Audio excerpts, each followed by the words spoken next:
say that like that. Hey, man. Hey, I'm an Ninja Turtles fan. Okay, I will ooze wherever I like. This one drink that's not even bad, you won't drink, and I'm confused. I am in anger.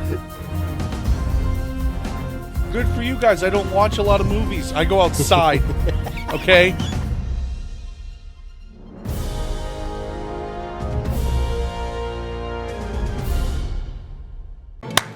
Hello and welcome back to another episode of the Too Many Words podcast. I am your host, Isaac William Joseph. Across the way from me is my best friend, Jordan Van Cleve. And it's not just any episode, Jordan. Tell the people where we're at. It's the Des Moines Con 2026 episode, you know? Yes, sir. Yes, sir. And it's less of a gauntlet compared to previous years. And I think it was a pretty good call that, our 200th episode specials with Dean, which that episode may or may not come before this one. I don't know. It will, yes. Or Yeah. it will not, is what I mean. It's a post-production issue. It's whatever. Whatever you see this, see the other one, I believe this is episode... Well, 199. This is episode 199. I'm trying to remember. I feel like we keep going back and forth, or at least I do. No, because 197 just went live. I'm talking about whether or not this is a bonus or not. Oh. We've made these mainline, right? I think always. Yeah? Okay. It's whatever. We're just a couple goofballs that can continue to hack their way into conventions that are way, way more important than us, Have we? But, yeah, it is the last day of May. So it's no longer going to be May. So, I don't know. How it's also the last day of the con. Jordan, how have you felt about the con thus far, man? This year has been way more lax, way more chill. We're focusing more on the booth rather than actual content. Content. And he calls it work. You've called it work, stupid. All right. You got to treat it like work, but you got to love it because it's our passion.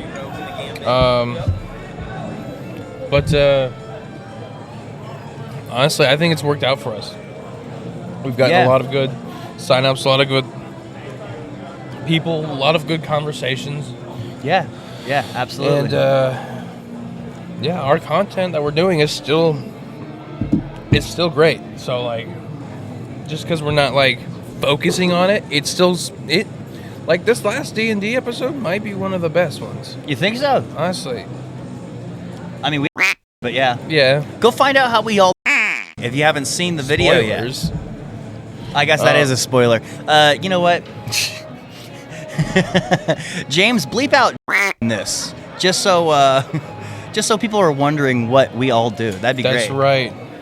What? We did 3. It was an additional episode last year. It was an additional episode? We did an episode for every single day. It was like a new... That's right. It was like a new thing. A trio of videos. But hey, how about this? This is just one, and this is going to be a lot shorter than the normal ones. So maybe we can go back on track with how it was the first time we did this. A lot of people watch just the one video, and we get 100+ views on this thing. Mm-hmm. That'd be nice. Power of the people. Share the video. Like the video. That'd be cool. Bonus episode or numbered episode? We'll figure that out later. We'll figure it out later? All right. Sounds good to me. But, we got a lot of really cool stuff for you today. Some familiar faces and some new faces. That's what to be expected always for Des Moines Con episodes. And it's really exciting stuff. Believe it or not, if you're watching on YouTube, this is all for Jordan. Yeah. Just don't get it twisted. This is all for Jordan. All this food right here. He's got a pretzel. He's got a muffin. He's got a Coke. He's got a Sprite. He's got a rotisserie chicken. He's got 2 slices of pizza and baked potato over here. Dude, what's with all the Doritos? Carbs on carbs on carbs. That is not a balanced diet, sir. You're a liar.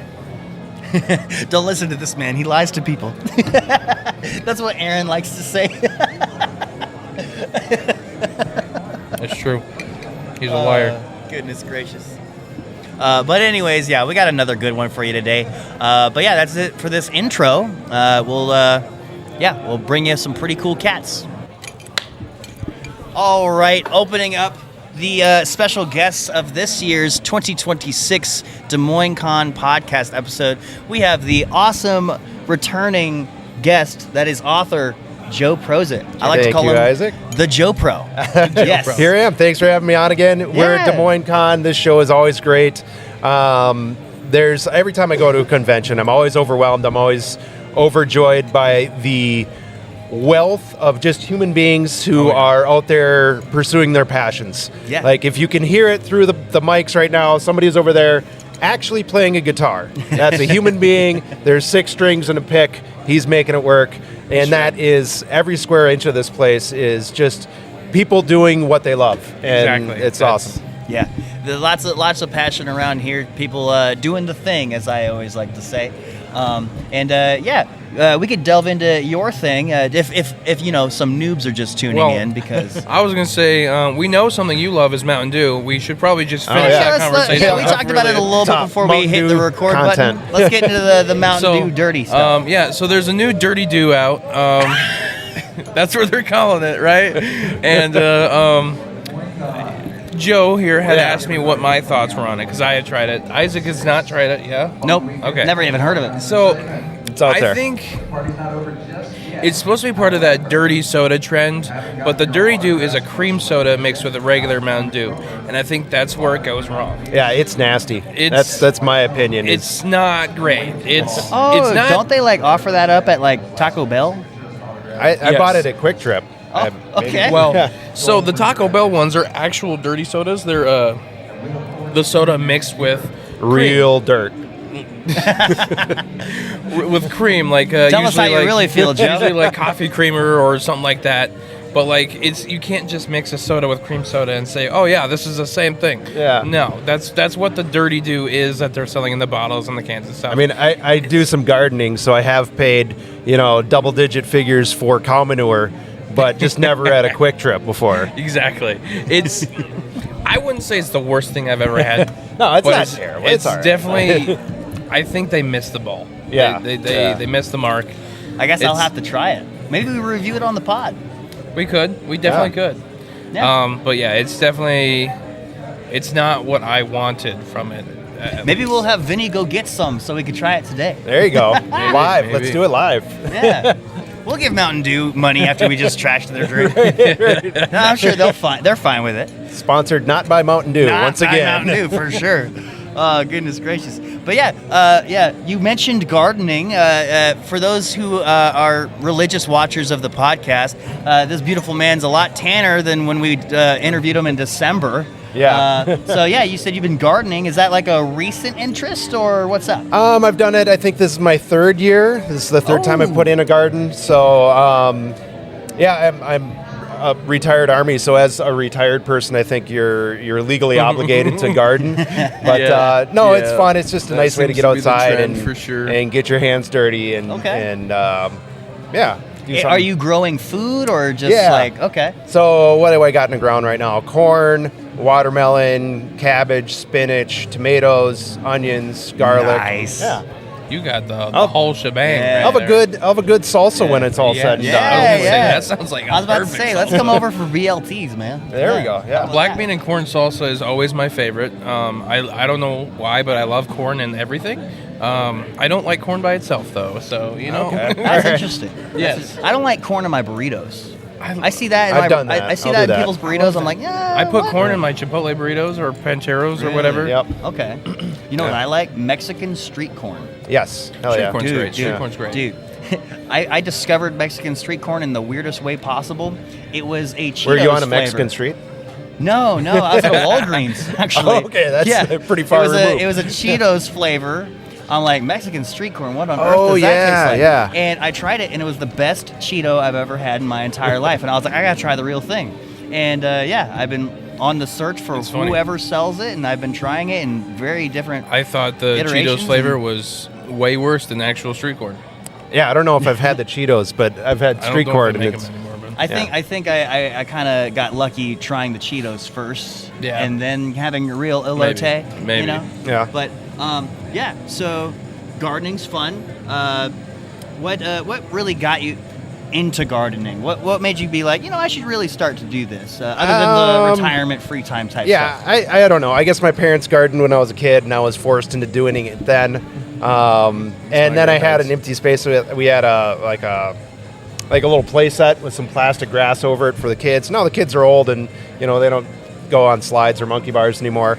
So I wanted to rip it all up and tore it down. And then I had a blank patch of dirt in my yard, and I thought, well, I might as well plant something. And I guess that's how it came to be. Heck yeah. Yeah. I like it. So I've seen you on socials. You've given some updates to at least one of your book covers. Yeah. Collaborating with an artist. You got some tentacles on They Come From Below. Yeah. And stuff like that. So what was the thought process or the project process in making that kind of change? Yeah, so when I got started about 3 years ago or so, I, didn't want to put a lot of money into it because I guess my own pride, I always wanted to be profitable in this thing that I was doing. So I went fairly cheap on the covers and just went to like a gig website, like it was Fiverr, and somebody overseas who I'd never met did some covers that were fine, and I got a lot of positive. Yeah, they got the job done. I got a lot of positive feedback from them. But as I began doing more and more conventions, I started meeting more and more actual, artists who live near me or who I'd see at multiple conventions. And eventually I just I went through all of my covers and re-updated them. So the one you mentioned, Isaac, is They Come From Below, and that and 3 others are all done by Jamie Coker. Jamie Coker? Yeah, does a bunch of conventions. He's from St. Cloud, Minnesota. I'm from Brainerd, so we're like an hour away. Nice. And it feels great to support other local artists and get some, in addition, get some really cool art. That's and fantastic. some really like stylistic, cool stuff. So I love what he does, and it's an honor to have him do my covers. Love Love it, Sorry, actually. we're getting a little off traffic with my ADHD comments, but love Minnesota. Love Minnesota. Have you always been from Minnesota? I've always, I grew up, born and raised. The only time I left is when the Army raised me, or made me, lived in California for a couple years. They sent me some other less nice deserts than Southern California. But yeah, I used to live in like the metro area, and it's pretty like heavy suburban. And about 15, 20 years ago, I moved up to Brainerd, and that's where all the lakes and the woods are, and I love it up there. It's beautiful and quiet, and I love the outdoors. So I was out on the boat just last weekend, tootling around, and it's beautiful. From like November to April, flee. Go somewhere else. If you have a choice, do not be in Minnesota from November to April. But so the rest cool. of the year is fantastic. Yeah, I mean, love good old Twin Cities con, but those trips from the car to the con, yeah, it's super cool. Super It's cold. November. Yeah, it's starting to get there already. Oh man, I do love Minnesota just because of all the conventions that I'd be doing up there, and yeah, I'd probably move there if I wasn't busy making a movie here. You know what I'm saying? Yeah. But yeah, Joe, let's dive. For the people who are maybe listening for the first time ever, what kinds of stories do you like to write, and what kind of idea can someone have from Joe Pro as an author? Yeah. So sci-fi, horror, and what I call psycho-fiction. Psycho-fiction. Yeah. Yes, that's right. I love it. So sci-fi and horror is pretty self-explanatory. What I mean by psycho is books by psychos for psychos. I've always said fiction is my best form of therapy. So I'm just trauma dump into books, I guess, maybe. No, but yeah, I love short stories in particular. If you guys are interested at all, you kind of want to dip your toe in the water, go to my website. There's a ton of free short stories that you can read, and dive deeper from there. Heck yeah, man. Heck yeah. And your newest, I'm trying to remember. Yeah, the Reality Reaction Team. That's right, yeah. Still go find that at joeprozit.com. Yeah. Yeah. So I like this little idea of just each guest doing one segment that we do with us. So this segment that we could do with Joe Prozit, what you learned this week. Is there anything that you've learned recently, Joe? I know it's actually one of the harder ones to come up with right on the spot. So I'll explain what you learned this week is based on. I truly believe that, it's the cliche, you learn something every day. And so, we record every 7 days, so we should have a few things to pick from. I typically like to cheat, and I use my phone camera roll to remind me of the things that I've done recently and be like, oh yeah, I was there and I learned about that doing this, stuff like that. But yeah, I mean, Jordan, do you have an answer right off the cuff? I do not. Not right off the cuff, at least. Okay. Something that I actually have been saying a lot lately because I read it on Instagram, a really great quote, which is, until death, all defeat is psychological. And I really like that because, we always get caught up in the busy of life. But like when it comes to like the grand scheme of things from dust to dust, it's all, pretty stuff, humanistic desire, who says that you lost and failed at this situation to someone on the other side of the earth who doesn't even know you, you know? Yeah. And so, just be easy on yourself, give yourself some grace, and keep on keeping on, Victory's built on the foundation of 1,000 failures. Yes, brother. Yeah. I like that. I learned. You gave me enough time. I was able to think of something. Sir. On my way here, we're in Des Moines, so I made the offhand joke that Des Moines is French for the Moines. The Moines. Yeah. But it actually is French for the monks. Yeah. So I don't know if there's monks here, if there's a monastery or what, but we are in the city of the monks right now. I like that. Yeah. I don't even know where the French connection comes from. It Gotta was be fur traders, right? Something like that. We're pretty far from any bodies of water, but I think Des Moines actually was called something else before Des Moines. I can't remember, but like it was something like the French took over that, so they just renamed it, if I remember correctly. French monks took over central Iowa. Crazy. I did a project on it for school. That's all I remember, and like it's very vague. But, Oh, goodness. Well, I think that's all the time we got for you today, Joe. I got one question for him. Oh, yeah, one more. I'm going to ask the question that everyone asks every book writer. Oh, sure. all right. When's the next book's come out? Oh, great question. All right, so I have a collaborative project with T.R. Nickel or Tiffany Rose Nickel. If you guys come to these conventions, you've probably met her. She does a lot of fantasy. We are doing a sci-fi fantasy collaboration in the style of When Harry Met Sally meets Ready Player One. Okay. So that should come out in July.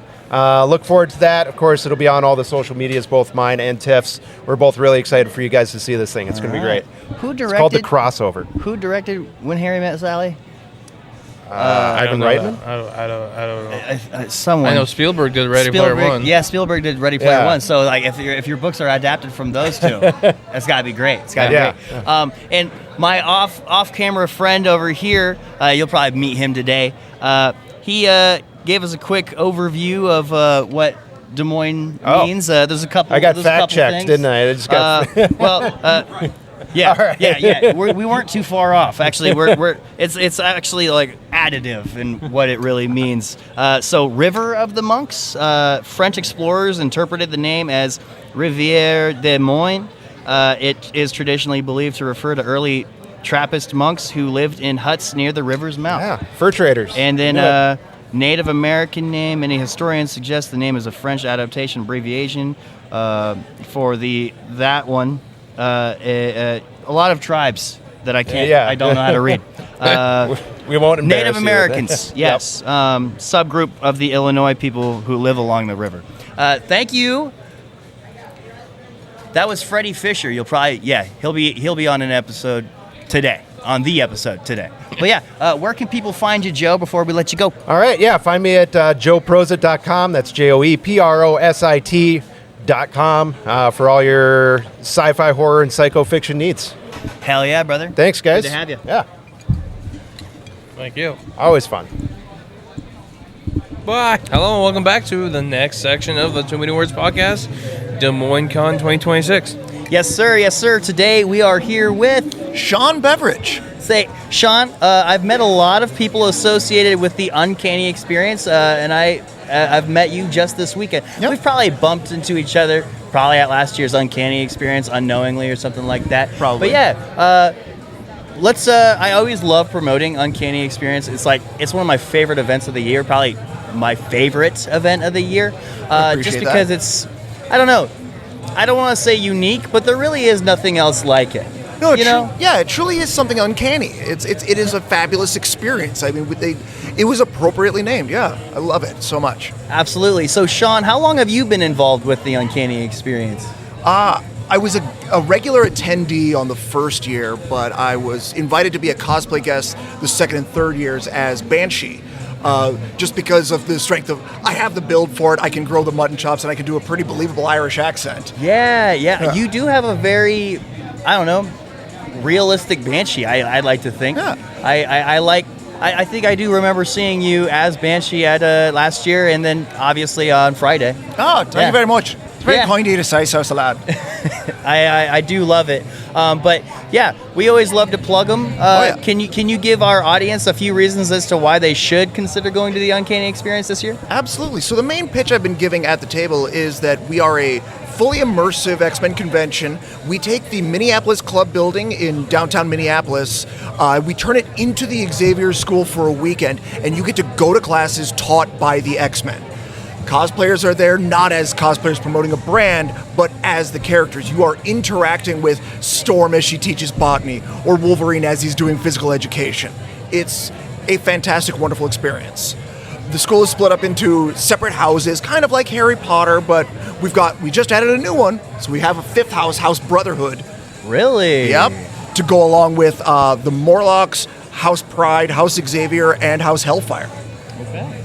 I was House Morlock last year, and you gotta commit to the bit. But tell us about the Brotherhood. What makes it stand out compared to the rest? Well, the rest are all about filing more under Charles's dream of coexistence, and the Brotherhood is more about domination. Admittedly, they're the evil house. It's fine. House. They are the Brotherhood of Evil Mutants. There's a reason they're called that. All right, I love that. Did you have fun at House Morlock? Yeah, dude. They really embrace being like the freaks. Yeah. You know what I'm saying? Yeah. Morlock rocks. You know what I'm saying? My actual real life wife is Callisto.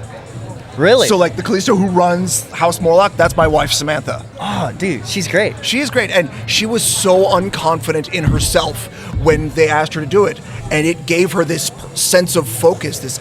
She gets to inhabit the character and be that badass that I know her to be. Yeah, you get to play with trash and be like in the underground area and all this stuff. Yeah. And then as Banshee, I got to run the mystery in the mansion last year as the Who Killed the Multiple Man, so I got to guide everybody along on that.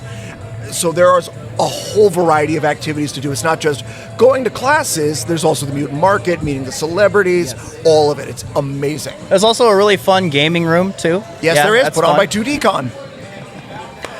And it's actually, there's so much that you can't just go 1 year. And it's different every year. They're always year. adding things. So, for example, the last year, the after party was the Green Lagoon, so it had a Krakoa barroom theme.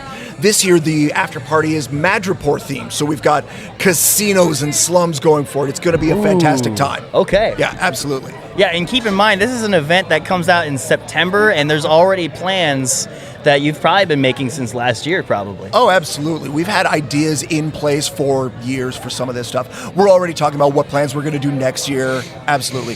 So this year, the dates are September 12th and 13th.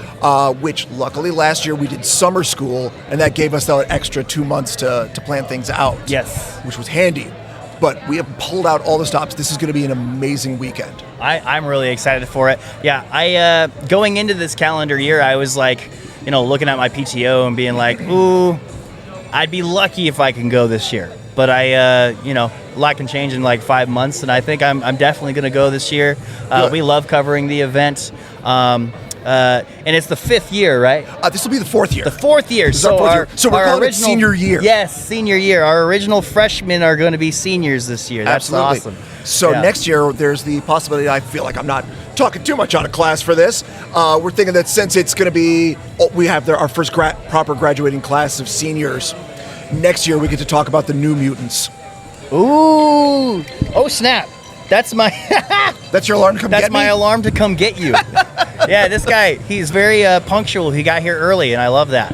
So, appreciate that. Jordan, do you have any questions for Sean or the Uncanny Experience in general? The only thing I could really ask is maybe what's your favorite of your own, like, costumes that you do? So when they first released the designs for the Hellfire Gala, the first one Yes, 4 yes. years ago, I loved all the designs, and They are very. they are so good. And I They're was like, special. my favorite ones are Sync and Nightcrawler and Colossus and Banshee. And then my wife said, "Yeah, you would totally wear Banshee. You would." And so we made it. And the first day of the first Uncanny, I wore the Hellfire Gala Banshee costume That's all day. great. Green suit, big, black and yellow lined cape. It was gorgeous. That's fantastic. We loved it. Yeah. So that would be my number one favorite. But I did a casual detective Banshee. That's nice. So I had a yellow button-up shirt with a green vest. It looked perfect last year. I like Oh that. man, I assume these are all on your socials. All these Absolutely. awesome outfits. Absolutely, yeah. You Yeah. can find me at Cool Beverage, COOLBEVERIDGE. It's my actual last name, and that's how you spell it. Hey, actually, you're not the first beverage I've met then. Really? Yeah. My mom has a friend, and that lady's last name is Beverage. So, yeah, pretty cool last name. Pretty easy. Know how to spell last name. Yeah. Oddly enough, it comes because we were from Scotland and we came from Beaver Isle, Okay. and that's the origin of my last name. I thought you were gonna make like a drinking joke because of Scotland. No. I can make the. No. Everyone thinks that that's why I'm called Beverages because I'm an Irishman. No, it's because I'm Scottish. I love it, Sean. Thank you. Thank you. Good to be Also, here. one last thing. Yeah, absolutely. Specifically, where can we find more information on the Uncanny Experience? Well, you can visit our website at www.theuncannyexperience.com, or you can visit our Instagram at The Uncanny Experience. All right in the pocket, Sean. Yeah. I appreciate you. Yeah. That was great. Thank Have you. a great day, brother. Yeah, you too. Bam. All right, now we are officially back with another segment of this year's 2026 Des Moines Con Too Many Words podcast episode. And now I sit here with the awesome, brand new, first ever guest of the Too Many Words podcast, Glow Rose, author. Nice to have you. Thank you for having me, Isaac. I appreciate it. Yeah. I saw you with Bossy, a guy we've had on the podcast before. And, anybody who's a friend of his is a friend of mine. And I really took an immediate intrigue to what you do. So you want to dive into that a little bit? Absolutely. So my name is Glow Rose. I'm the author of children's books and journals that help with emotional health and wellness from ages 2 to 18. It's my passion to help our children find their voice early. Yeah. Because, I don't know about you, but I didn't find my voice until I was in my 30s. Oh, wow. Okay. So starting to develop it even more every single day. Yeah. So your 30s. Is it okay to ask how old you are now? I will be 40 this year. Really? Yes. No shot. Yes. Okay. So you've been doing this for a while. I've been doing this for a while. So what's your background that brought you into, first the passion for children, and then two, that making the decision of children's books? So the journey for Glow Rose all started with a book called Good Night, My Blessing. It is currently with She Publishing, LLC. And that book was written because my eldest son wanted ice cream for dinner. And I said no. Okay. And his response was, "Mommy, you don't love me." Ooh. It's a bit of an over-exaggeration, don't you think? Yep. So that overreaction right there, I just wanted to write him a book that said I'll always love him and I'll always be there for him. And then it grew into The Flag and Me and grew into journals and emotional tools that help our kids say the words they want to say and better understand how they feel so that they can share it with us, the adult or the trusted person in their life. Yeah. I've been around kids my whole life. When I'm not working in finance, I'm working with children, volunteering, teen centers. I've worked at daycares, and a lot of kids don't know how to say the words. Yep. Kids are not very verbal, but they are very visual learners. And, I bought this one book that you have yesterday, which is a great visual representation of what does the dinosaur represent in this one? So I have a 7-year-old who has big emotions, and I wanted a visual aid. So the dinosaur gets bigger as Gary has negative interactions. Okay. And then as Gary goes and works them out and goes and actually works through them, the dinosaur gets smaller. So it's a great way to say, don't let your emotions get too big. Yes. Gary and Negative Dino. Yes. I like it. Also, is a coloring book, so it's interactive too. Absolutely. Yeah. Was that your... So you said your first book was Good Night, My Blessing. My Blessing. Yes. So you have actually quite a few books ever since then. How many do you have now? Last count, I have 6 written titles, so those are stories, and I have 15 journal titles. 15. Yes. Okay. How's it going, brother? Oh, someone wants me to sign it. Yeah. The art of doing this at a con. Someone thinks Absolutely. I fooled someone into thinking I'm a big shot. Glow. That's kind of what just happened. No. They just know exactly. They know great work, great talent, great appearances to be around. So it sounds like they know exactly. You know what? Who they want to be I'll take around. it. I completely forgot it was being filmed. I walked right in front of it. It's all good, Freddie. Thank you for that. Yep. But so I don't know why I was thinking like maybe your day job was like in teaching or something like that, but no, it's motherhood. Motherhood, Yeah. I do work in finance, but I also have a master's in education. I do want to use that to be a teacher one day, so thank you for reminding me how I can incorporate this in my classroom. But I want our kids to know that their emotions are valid, number one. Yeah. Number two, it's not always easy to say what you feel, but it is okay to say it. Yes. And it's important that you do, especially the earlier we can get our kids to talk, the better. Yeah. So I guess as a veteran mother, what are some really important things that you hold to you and your skill set when it comes to good parenting, I guess? So especially since I have age ranges of 16 to 7, so Yes. we're talking a big gap there. Listening, trying to see their point of view, and sometimes sharing why you are doing what you're doing. So our kids don't understand our point of view. We have our reasons, but they don't always know why, and sometimes we forget that we should tell them. So share with them why you may say, don't wear that particular shirt, no, you can't have ice cream for dinner. Help them understand where you're coming from, Yeah. but listen to where they're coming from too. Yeah. Not the do as I say, not as I do, and the Because I said so. because I said so, stuff like Exactly. that. Yeah, I'm familiar with those a lot. Something that I learned, I feel like I'm able to cheat the system a little bit because my sister, she has a couple kids, and so I'm getting a lot of parental experience without having to commit to being a parent just yet, and I feel like I'm getting some pretty good, some years logged, right? Something that I learned somewhere is, every kid likes to draw. Every kid is so creative, and that's awesome. Something I learned, you probably know about this, if they bring a drawing to you, don't just say, I love it, right? And now I ask, how does it make you feel? Are they proud of what they made, or are they just making stuff for the sake of making someone else happy? You are absolutely correct, and yeah. be excited about it, like really excited, because if they're bringing it to you, that means they're sharing. That's more encouragement to continue to share. So I love that. I love that you said that. Yeah, thank you. I brought you on because mental health is very important to me, and my niece and nephew is very, very important to me. Those are like my 2 favorite people. That's awesome. And so, yeah, I only thought it was appropriate to have you on talking more about this. And so you brought Just Because They Smile. What's that one about? So Just Because They Smile. Sorry, I'm bumping this microphone. You're good. This is, so I actually had a patron come up to my table, and they had a grandson who they thought that they had true friends.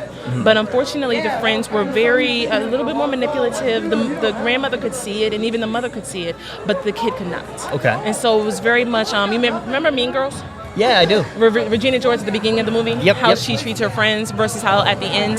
And so I created this because if we can get true friends around our kids, true supportive friends around our kids, knowing they can be safer. 2, they can have people that they trust around them, who you trust. And 3, they can prevent some of those negative years of this person maybe mistreating me, taking advantage, hurting me. It was very important for me to get this out there. Okay. Because I really want our kids to just understand either that is a true friend or maybe that's a friend with some boundaries. Okay. And that's okay. So this is for like middle school, high school. Absolutely. Okay. Absolutely. Yeah. Especially in middle school and high school. By the time they get to high school, sometimes we might even be a little too late. So the earlier that we can get them in middle school, the better. Because if they can identify what a true friend looks like, they can pick good people around them. Okay. I like that. I like it. Very foundational. Yes. Yeah. So obviously a lot of this translates from, always going back to you being a mom and your experience as a mom. Absolutely. And I love that you cover not just a specific age range, but and that translates from the age gaps that you have in your children. Absolutely. Yeah. And you're very flexible with that. And I'm sure it keeps you on your toes from how to talk to a 7-year-old to how to talk to a teenager, and it translates in your writing. Oh, absolutely. And even sometimes doing these projects reminds me of how I need to adjust. It's not just the kids all the time. Sometimes it's the adult we need to adjust. Meet them at their level. Yes. So absolutely. I love that so much because maybe I was a stubborn teenager, right, with my parents, but there was thoughts, and I still agree with it today, that parents need to be able to learn from their kids just as much as their kids learn from us. You know? Absolutely. And I think in a certain way, our kids help us become young again and reintroduces us to certain perspectives that we haven't probably experienced in a very long time.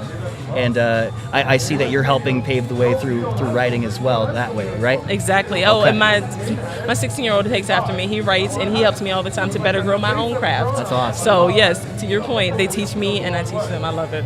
Awesome. So just a small recap on, so like some core tenets on children's mental health, you know, being patient, right? Absolutely. And knowing how, or helping them communicate their language. What are some other very important things that you think is the key to a kid growing up with a positive reflection on who they are? Meet them at their level. Meet them at their level. At Okay. their level. It is so. Being that I'm dealing with 2 different ages at home, I have to see them both, one, separately. So just because one's older doesn't mean his younger brother is anything like him. Yeah. They are completely different. So I meet them both on their level, and I ask, okay, so what does that mean to you? I want to understand from their perspective. Yeah. Those are probably the biggest 2 things. Meet them on their level, understand from their point of view. Okay. We should never tell a child who they are. We should let them figure it out. Okay. That's very, very important. I like that. You know, now that's got me thinking now. With the case where there's so many sets of siblings where there's that one bad egg, you know, and I think it's because, you know, all these parents they parent all their kids the same way, just expecting, you know, they came from the same people, they should be able to be raised the same way, but you know, there's some kids that are just different. And you know, actually, every kid's different in those minute details, and it's just, it's really cool that you recognize that. Well, I was the bad egg.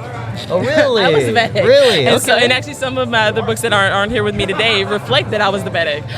But if we had these tools when I was younger, it might have been easier for me to communicate what I was feeling and maybe understand what my parents were feeling towards me or towards my actions. I didn't get it. They didn't get it. And that caused a lot of strife between us. And that would have also helped them understand a different way to raise me. So that's another reason why I do this, open that communication between parents and kids.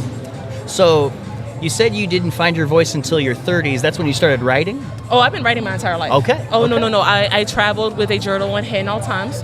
My family actually had to stop at like different convenience stores and give me a journal with pens. Okay. So I could write all the time. So I've been writing forever. But the passion for finding my voice came about the time I was in my 30s. Okay. I like that.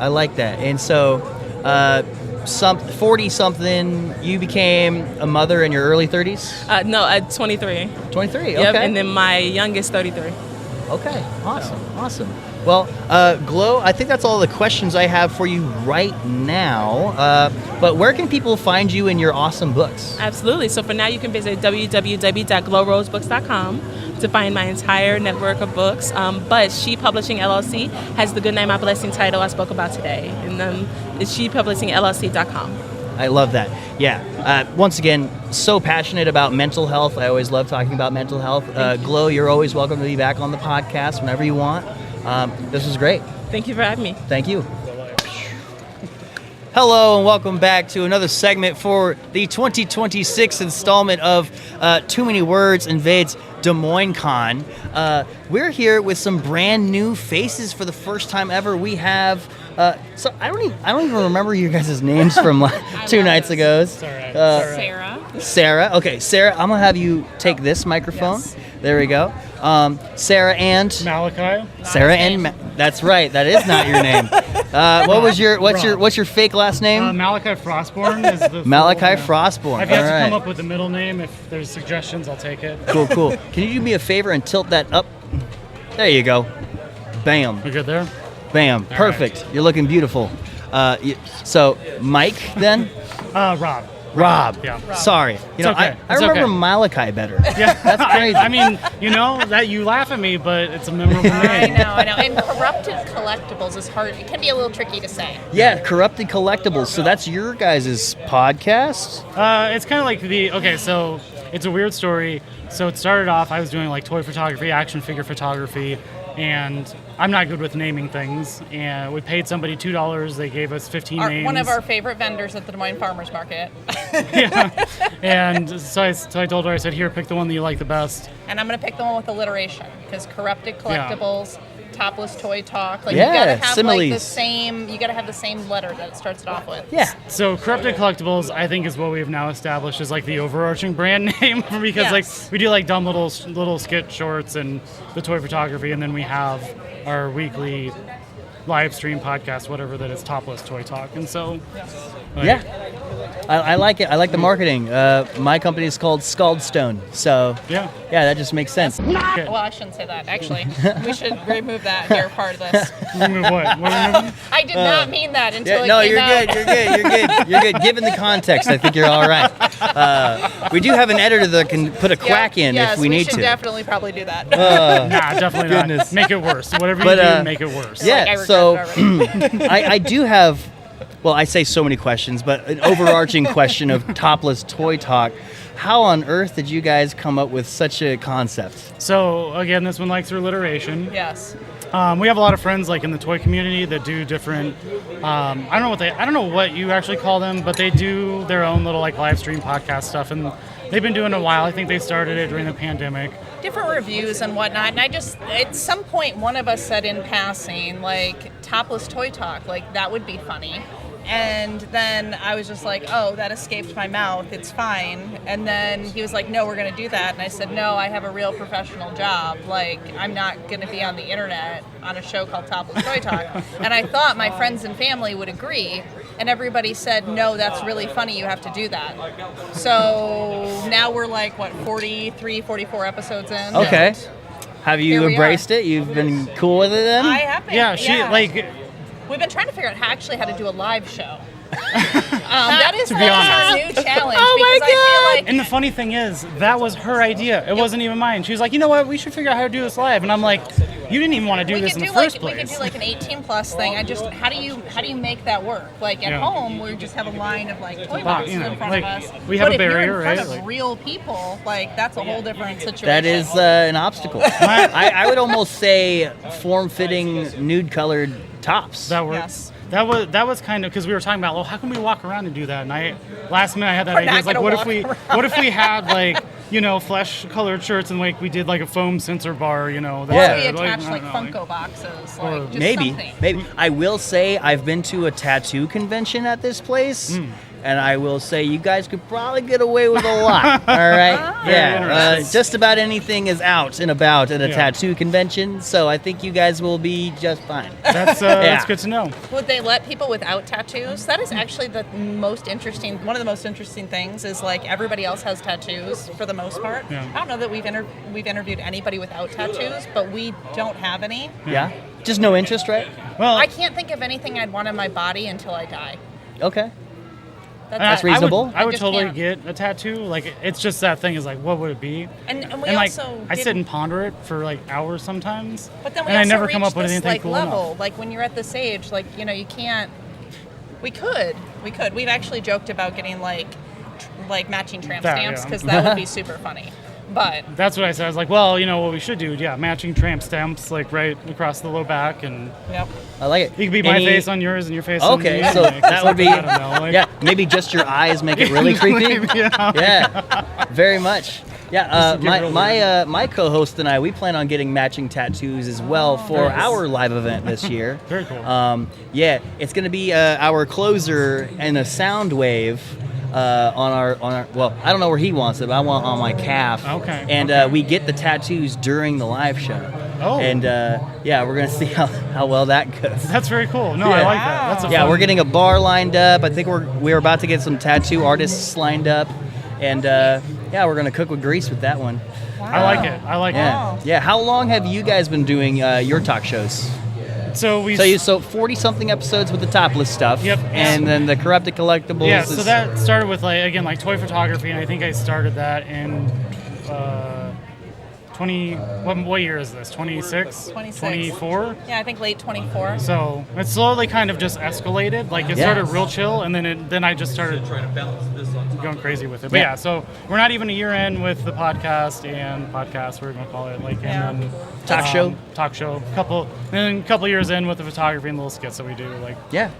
You guys are hitting a niche with a battering ram, and it's probably working out well for you guys. Well, so the thing is I'm like, this is not my world here. Like, I couldn't really care less about it, and but I do like the people that we interact with, and that's cool. And I just want to create something I, as a spouse, would want to watch. Okay. Not a collector. So what she's saying is she likes to watch just, other people topless. Yeah, well, I want to talk about more than just toys. Like, there's a lot of people that unbox things, that they do that sort of. That's great. Like, that doesn't interest me at all. And so I want to know, like, about the people. I want to know, like, your story. Like, why do you collect stuff? Like, what about Transformers has you interested? Like, gotcha. Tell me, did you have a bunch as a kid? Did you only get, like, secondhand ones from a garage sale? Like, I just want to know that sort of stuff so that, we can understand how you as the adult got there, and that's what ties it together with me. Yeah, it fills the void that a woman does not fill. Yeah. Versus, totally. a bunch of I mean, we did have a whole conversation one time about filling holes, and well. I don't even know how to transition off of that. You killed me on that one. I love the movie Holes. Yeah. It's great. It's like the bigger the hole, the more you try to put in it, and it just keeps getting bigger. Yeah. It's like, how'd the hole happen? Like, where's the access? Yeah. Oh, man. My hole generally gets accessed from the front, but every once in a while. I love that. Well, if you want to talk about other aspects other than toys, I would be so happy to find out. I'm a big movie guy. Okay. Yeah. I know this is like a super hard question to answer. Favorite movies? Mean Girls. Mean Girls. Okay. Girls. I love that. It's not hard at all. Okay. I love that. You know what you want. I like it. And you, Sarah? Yeah, I think I'll lean in just in the essence of, like, the Comic-Con. I would say probably to tie between Matilda, the one from the 90s, or Last Unicorn. Those are some of my two most favorites. The Last Unicorn. Yeah. I've only ever heard of that one. You should watch it now as an adult, because I watched it as a child and I thought, oh, it's about unicorns. That's great. No.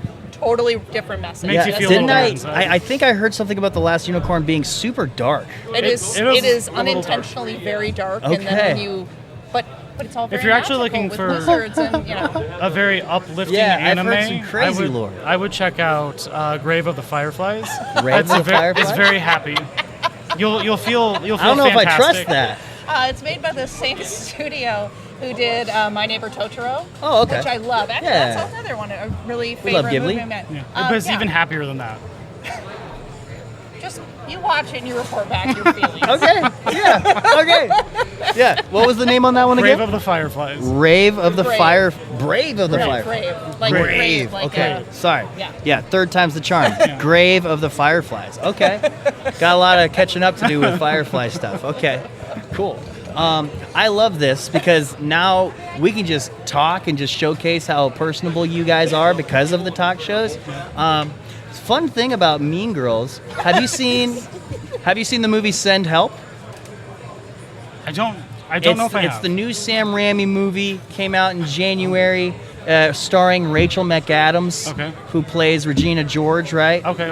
And funny story, so her co-star in Send Help is a guy who's like a dick, right? Okay, yeah. And he tells the story so simply but so funny. Mm-hmm. He talks about how Rachel McAdams came up to him on set one day. She's like, "Yeah, I played a bully once. You kind of go home and you have to shower it off, and yeah, it was about this girl who like was new to school." And he's like, "You mean Mean Girls?" She's like, "Oh, you've seen that?" Yeah. And he's like, "Yeah, the most iconic movie ever, you know." But yeah, such a humble human being, I guess. I but love that. a few of my have you guys seen Project Hail Mary this Yes. year? Okay. Oh, okay. So That became my immediate favorite movie like ever. I love that movie. we like to make fake holidays. Fake holiday. Yeah. So we did one. It started with- day. We called it Day of Dinosaurs. Oh, yeah. Day of Dinosaurs. Which we took the day off of work on Friday. We went to the animatronic touring dinosaur exhibit That was here. and then we went to the Science Center for. They have it's called like Mixology, Mixology. but it was dinosaur Fantastic. themed. Okay. But they also close it, so it's adults. So Okay. we just did, again, made our own holiday all about dinosaurs and drinking, and it was fantastic. Gotcha. So we did the same thing for Project Hail Mary. Well, no. So we did, but when it they was a did two- Barbenheimer. Yeah, Oh. So we did that. You know, my but buddy and that's- I did something similar for Barbenheimer. but we did it with Super Mario. Okay. So we did Project. Project Hail Mario. Yes. Project Hail Mario. Yeah. I love that. that. So yeah, great. Holiday. we saw Project Hail Mary and then the new Super Mario Galaxy movie. Is that what it was? Man, Yes. I wonder how many other people on planet Earth did that. I tried to get That's catch on. Yeah, like, he made like a fake poster. I made a fake we poster. were ready. Like, I talked to everybody about it. I was like, hey, did you Project, do Project Hail Mario. Oh my God, I love that. But then I never saw anything of it. So I'm like, how did Barbenheimer catch on, but great not campaign. Project Hail Mario? It should have. Yeah, and It the should next have. one's Doomsday. Are you guys doing stuff for Doomsday? Oh, no, we should though, because we're definitely going to see what else is with Dune, or is it just Dune? Dune and then Avengers Doomsday. Doomsday, yeah. Oh no, we'll have to definitely do a yeah, day we for got to that. come up with something. Yeah. Yeah, that Because one's the fun. best is if you go in the movies at the beginning, it's like you actually rented Private the whole showing. theater yourself. Yeah. You know, just go to the 9 a.m. movie. It's all yours. Yeah. Honestly, yeah. Who sees movies in the morning? Except for lucky ducks like us. Yeah, exactly. I'm just like, I'll take a day off work for it. I don't care. Hell I'm yeah. just like, fresh popcorn. Oh, I love your press badges, guys. Yeah, man. They messed up. I'm so jealous. I really am. But Secret, you just fill out a form and It's really, I don't know, it's not too hard. The only hard part was they tried to just give us one badge. And I was like, no, but we're two people. well, because we submitted it twice, but under the same email address, and so Okay. I think Okay. this year we have to do Cool. twice or something. But yeah, I have to dive into that because like I've obviously nailed being the exhibitor, but every time the press conversation comes up, it's like I don't know what to do. I don't know what to do. But you guys are obviously smarter than me. I guess it comes with wisdom and time on this planet Earth. Knowing how to send an email. I just was scrolling through the website and it was like, apply for a press badge. Done. Yeah. Damn, that I was mean, the so secret this whole time. If you want my honest opinion, and this, feel free to edit this if you need, but like, I think the press badge just really gives you free entry to be able to do, like, go to the showroom floor. But it also does panels, give a level of- take pictures, video, and whatnot. See, we've been wanting to do that for a while because of our mini series. One good question, Okay. literally one question interviews. Oh. And we go up to people I like like that. Rob Paulson. I mean, that's an example that didn't happen. We're not cool. We go up to Rob Paulson and like it's free because we have a press badge in comparison to like it being $100 because of a video Yeah. price, Right. Right. But yeah, we have to dive into that someday, but that is not today. Yeah. But this has been a really good conversation, guys. You guys are really good at talking. I mean, it shows that the show's making you guys really good at that, obviously. I mean, I don't know how bad you were before then. I'm but- horrible. I don't shut up. I mean, normally. I'm on conference calls all day. I don't know. Yeah. Oh, okay. Yeah, the skill to be able to talk to anybody, right? Yes. But tell the good folks where we can find your stuff. So we are primarily on YouTube on Corrupted Collectibles with an A, not an I. Instagram. We also are on all the other platforms, but just not quite as frequently. So you can find us basically everywhere, but Every for the single most one, part- actually. Yeah, all of them. But Instagram and YouTube's the best way. Yeah. All right, yeah. I heard a long time ago, have your main squeeze of a social media that you hammer home, and then everything else can just breed off of that, Yeah. But yeah, collect tables. I like it. Yeah. But this has been a great conversation, guys. Yeah. Have a good one. Thank you very much. Thank you. All right, hello. This is Jordan back again with another segment for the podcast. Yeah, you can grab either one of those. It doesn't really matter. Yeah, that one will be yours. You can move it. It shouldn't fall, hopefully. If I know me, I'm going to pull this and break my nose. They are a little stiff. Let's start with what let's she start said. with you. Who are you? Well, I am Mark Orr, most most call me just Marcus. Okay. Well, I've known you for a little while, since high school, so yeah, it's a pleasure to have you here. More or less family, but yeah. Yeah. What and who are you? I am Freddie Fisher. I am the host of multiple podcasts out on there on the ABC Podcast Network, and we are here in Des Moines Con, just kind of chilling about. I'm spending way too much money and having more fun than any human actually should. It happens every time. Always spending too much money. It's a pleasure to have you guys here. You're here with? I'm here with the Old School Gamer, so selling arcades, merchandise, kind of getting a lot into the retro era, informing people like this is how far we've come. So, it's good. Technology and gaming. I remember when Old School Pinball opened, at least the one in Grimes. That was like a big deal. Everyone like freaked out. Everyone was like, "Whoa!" Yeah, it was, like a retro style. It was small, and I think the owners expanded to like 5 different locations now. Yeah, that's pretty cool. So like, what do you guys actively do for these conventions? Well, right now it's farm hour. We bring out these arcade machines. Give some people to do. Do you guys do time like to debrief? Tournaments walking or anything? Around. We do here and there tournaments. Okay. I think we had like a Smash Bros tournament, a couple years ago at like a separate convention, but What would you say your favorite, cabinet or really just game that you have brought here today is? I don't know if it's here. I haven't quite looked on what we're running. We got quite a large inventory, but I mean, favorite arcade game? It's on like a Neo Geo, so it's kind of like one of those like 50, 101 kind of arcade machines. But I got super into like Metal Slug, little side scroller kind of shoot. Metal Slug, yeah. Okay. Kind of like a Mario, but with guns, I suppose. All right. That's always fun. I'm familiar with Metal Slug, so yeah. And for you said you do numerous podcasts. I do. I do numerous podcasts. I'm most famous for a show called Bracket Bastards that is in retirement now. Okay. But we kind of bring it out for special events. One special event we're going to be doing is a tournament of Disney characters in a Mortal Kombat format. Okay. Like having all the princesses fight each other? Yeah, exactly. Imagine a fist fight. Imagine a Mortal Kombat fight between Mulan and Snow White. Yeah, Snow White just like sucking all the words or whatever. And, that's the cool thing too, is that with Mortal Kombat you have all these super finishers and whatever. I don't know what Mulan would be, probably something to do with the dragon, but imagine the different finishers that you would have for like a Disney princess. She could probably play off like I forget what it's called, like the hat, and just like what's in the original Mortal Kombat, just like the hat blade. Do that. I would love to have freaking Mushu come out and just shoot whoever with a giant firework. That'd be really fun. Stuff like that. I have a podcast where we take my baby podcast, the one that I do just for ish and giggles, is a show called The Recasting Call, where we take old movies made before the year 2000 and recast them with current stars. Okay. So it's a complete revamp of what we would want to do. I'm pretty sure I had Isaac on one, and I can't remember which one it was off the top of my head. You've hosted Isaac a couple times, Yeah. that I'm aware of, at least.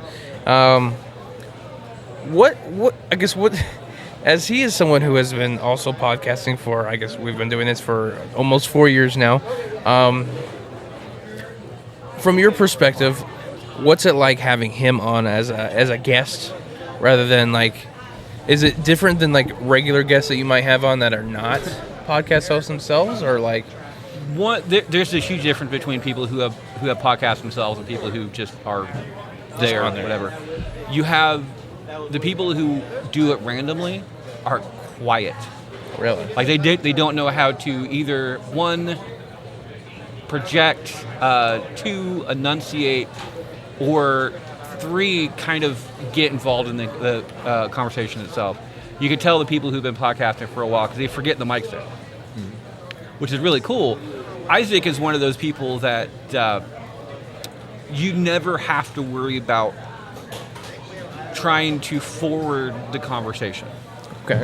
Because he knows what certain cues are, and he knows when and where to kind of pause on a conversation when things are going too long, when you need to add more context to something. So there's not a lot of editing where he's involved. Okay. Which is really nice as far as me, because I kind of edit the old way. I don't. Be the devil. I don't use AI. We have an editor. His name is James. He was here on Friday. He's fantastic. So thankfully, I don't have to deal with that anymore myself. But like, yes, if you can get an editor, you definitely should. That's what I recommend. If you want to do this, do it professionally and stuff like that. It's good to have somebody who knows what they're doing. So that way you can get rid of a lot of the uhs and ahs and pause words. A lot of filler words, yeah. Not all of them, because you don't want somebody to sound way too professional that they're not being themselves. Like connect to it, because that's like a recent thing, you know. Yeah. They don't. You still want it to feel natural a little bit. But you can get rid of a lot of people's ums and ahs, like 90% of it, and still have them be human. Yeah. So, but yeah, no, I'm a podcaster. I am a wedding officiant. I'm an author now, apparently too. So yeah, I do a whole bunch of stuff. But I am here. I am here at the con because this is the first time I've ever been to a con. Really? I'm Isaac. We were talking before a podcast one day about I'm like, hey, I've never been to one. If you ever need any help, let me know. That way I can take like an hour break or so and just kind of experience it. Yeah, I mean, I guess this is our third Des Moines con. It's always a blast. Pretty much we just like to sit here and be like, talk to people. Now, I think that's one of the biggest hurdles that some of our volunteers struggle with is the actual talking to people part. You can't really be super shy when it comes to it. You just got to be inviting, I guess. Be casual about it. Don't make it like super uptight. Don't make it super like a super big deal, I guess. But it kind of is. Okay. Surprised you didn't do one of those like step stair type things and just kind of like, no, it's an elevator. But yeah, I mean, it can be a super chill time. Like, honestly, this year's probably been my favorite so far, just because like we're being successful, but also there's a lot less pressure that there has been this year. Last year was probably the most stressful. Because we were really shooting for the stars with last year. We were trying to trying to do a big show. We did a whole episode for every single day of the convention, and we were trying to get tons of guests, tons of people on here, and it just, I don't know, it added a whole layer of complexity and, like I said, stress. So we're focusing more on our booth presence this year, and it's kind of paid out for us. Sure, our podcast might be taking a little bit of a hit, but honestly, we're still producing really good content. We did our 200th episode special on Friday, and that might have been one of the best ones we've done in a while. So, well, I think one thing it'd be really cool to do, especially as far as the entire fan interaction and getting people to the booth and stuff like that, is with the entire Bastards episodes that we do. What Bracket Bastards is, or was, because again, it's in retirement, is we take a tournament of 32 of whatever the topic happens to be. You have some 80s and 90s movies playing in the background on an old school TV back here. I think it'd be kind of cool to do like a 80s movies tournament. Yeah. And then eventually, as you're recording this entire thing, you'll get people just kind of walking by that will either highly agree with you or definitely not agree with you. Fan interaction or just crowd work, is what, as we call it, is a key part for booth presence. Yeah. When we did our first Twin Cities Con, we were very much more of a Too Many Words booth rather than a Scalded Stone booth. So we were focusing more on specifically the Too Many Words podcast. So we were we were calling out to people. We had a speaker. We had it connected to our microphone. We were literally talking to people through like a loudspeaker, essentially. And that was probably still one of the best experiences we've had, just going to conventions, because it was fun. Walking around. No, literally just at the table. We had a speaker sitting on the corner of the table, and we had our podcast microphone. So when we were recording, it was going through the speaker. When we weren't recording, we were just literally just talking to people from like over there, and we were like pointing out interesting cosplays. Like, look at that guy. That guy's a Optimus Prime, you know. And we had a lot of really good interaction with that. And I think that's probably one of the key reasons why we had so many more signups with that year for the free T-shirt and the YouTube channel. Well, and plus, with you guys being a corner booth, yes, right in front of concessions, which is prime location. As far as cosplays goes, getting big to the point that people know who you are and what you're going to do, especially scheduling wise, you can have people just kind of show up here, and that way, when this video gets released, you can have people. It's like, hey, I was at minute mark 42 on. We this have episode. had literally that happen. It's always fun. Yesterday, get the clicks or whatever. You know, yes. Yesterday we had a guy pick up whatever dressed as Michael Myers from Halloween. I think I'm not big on horror, so he kept circling and he kept interacting with us. It was a great time. I wish we were doing a little bit of something yesterday, so we could have just gotten that on camera, but we didn't. So, but like interactions like that are kind of some of the things that we live for. And that's really the point of doing this. It's just being with the people, interacting with the people, and that's how you get that, build that audience. You get those people that get interest in you and like all that stuff. So conventions will always be great, but you have to view it a little bit as kind of work. So I don't know. I think it's a nice balance. So yes.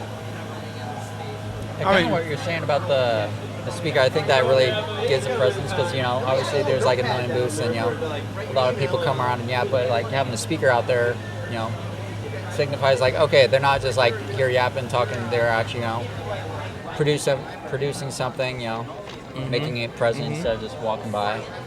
Plus that way, you know, you're not getting a whole bunch of people crowded and they can actually like a little bit more passively listen in. Yeah, exactly. But being in the corner booth, though, if you are crowded, at least we have two sides, front and the side to go. That's why yesterday so every day we do a different floor plan for our booth. Yesterday this table was up against here, so we were actually on both sides of our booth and like actually like interacting with people on both sides of the booth. So yeah, if you're lucky enough to get a corner booth, it's honestly almost always a benefit. This is, I think, I almost want to say we've had a corner booth every single year. Unless you're like right next to a bathroom, then it gets kind of creepy. But yeah, that way you're not squished in between two booths, and they're like, oh, this booth's interesting, and then the next booth down, like two down, is interesting as well. So you're not getting really skipped over. As a benefit about that, though, is like if there's a booth that kind of joins in what you're doing, is like if the booth next to us, there's X-Vengers Heroes stuff. If they were talking about the same stuff that we were talking about, the overhearing of conversations brings people to what you're doing as well. So and vice versa. If there was somebody off on this side that they hear our conversation from over there, bring it over here, and then start looking at their stuff while they're hearing it, it kind of the cross variance of what everybody's doing, which is really nice because especially at Comic Cons where we can be as weird as we're legally allowed to be. Again, legally. I mean, you got some older people who are dressed up in like Slave Leia, which is like, it's a sight to see, but maybe not one you want to see. But I mean, it's like, I mean, I guess so. Well, we just hit the 15-minute mark. I don't want to cut you guys off, but that's usually how long we try to shoot our segments to be. What segment should we do for our guests with this one?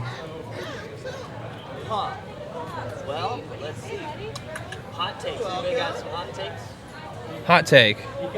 The best Star Wars movie ever is Spaceballs. I will die on I that wouldn't hill. even say I'm that. Another excited hot to take. see the Spaceballs too, though. I'm Another very hot excited to take. see it. I'm Announced. very excited to see it. The number one TV show that needs to be remade in today's reality is the PBS show from the 90s, Wishbone. I don't know what that one is. Oh my God. Was that like I a don't. putteering show, or am I thinking? I am Am I am thinking the 40 years Wishbone old. that was Okay. like the Milkbone? No, I'm thinking Milkbone, the little dog treats. Yeah, They had- you're they had thinking, a- no. What Wishbone was this little Jack Russell Terrier that, and for everybody out there, look this up because it needs to be redone. They're doing I don't know who they are. They're not a sponsor of this, but they're doing a documentary-ish about what this show was. It had this little dog who explained books like Great Expectations, Three Musketeers, Sleepy Hollow, a whole bunch of stuff, but also it did it in a way that it was a dog's point of view, and you had the side characters in the show going through their own troubles at the same time that correlated to what the book was. Mm-hmm. And it was for little kids, not little kids, Ish. I still enjoy it. You can watch it on YouTube now, I think, too. Okay. But it was back in the 90s, and the show itself was before its time, technology-wise. Really? So the concept is great. Everything else about the storyline was great. The dog is long dead, unfortunately. I recently saw a picture of the guy who did the voice for the dog. And don't ever do that. Don't ever look if you're a fan of people's voices. Don't ever look up who they look like, because it's just it adds an image to it, and it just bothers me. Every time it bothers me. You start seeing that face instead of the character, right? Yeah. But that said, there's a segment for you. What is your hill that you will die on? We've touched on something like that before in the past. All right. Where can we find either one of you guys? Whoever wants to go first. Where can we find you? Shoot, homie. Super famous influencer Mark.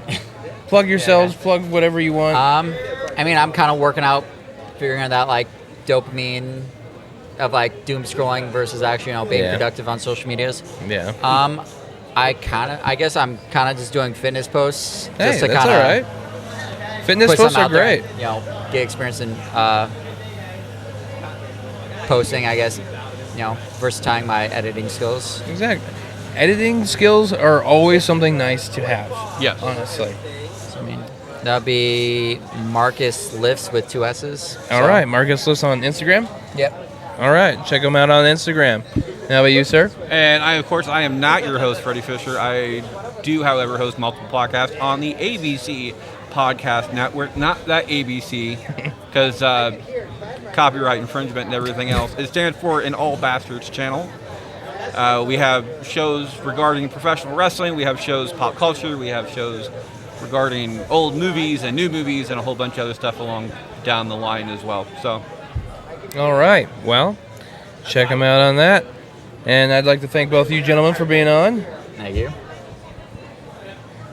And I guess that's it. Have a wonderful day. Have a wonderful rest of your convention. You too. Hello, welcome back to another segment of the Too Many Words Podcast 2026 tour of Des Moines Con. Oh, so blessed to keep on tricking people into letting us in. So, we are here with, hey, Vinny, is this your first time today being on the podcast? It is, yes. All right. Everybody remembers Vinny. He is a Being guy. held prisoner. Yep. And then we have a special guest over here today, Bossy, returning guest as of our Mad X episode, which was awesome. cut short. But we're here to just, talk more shop about what you do and what you like. First off, before we talk about anything, how long have you been rocking the flip phone, and what made you make that decision? So, this bad boy right here. Yes, sir. Is that a Motorola Razr? No.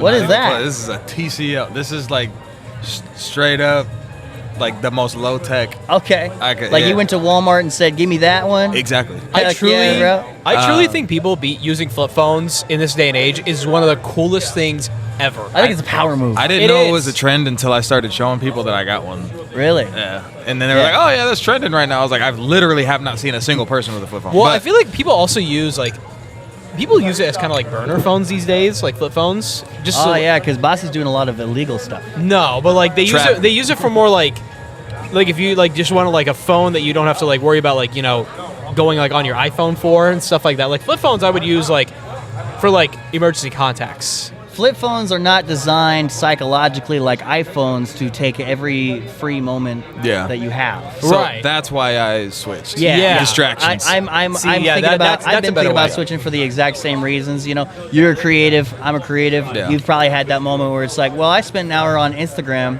when I Oh, could have yeah. been like doing something with my life. There's a better way to put it. I apologize for using the burner phone thing. What's wrong with? What's wrong with burner? I don't know. That sounded a little like too like. It's not a burner phone. It's not even a burner phone. Burner phones have like preloaded minutes. Yeah.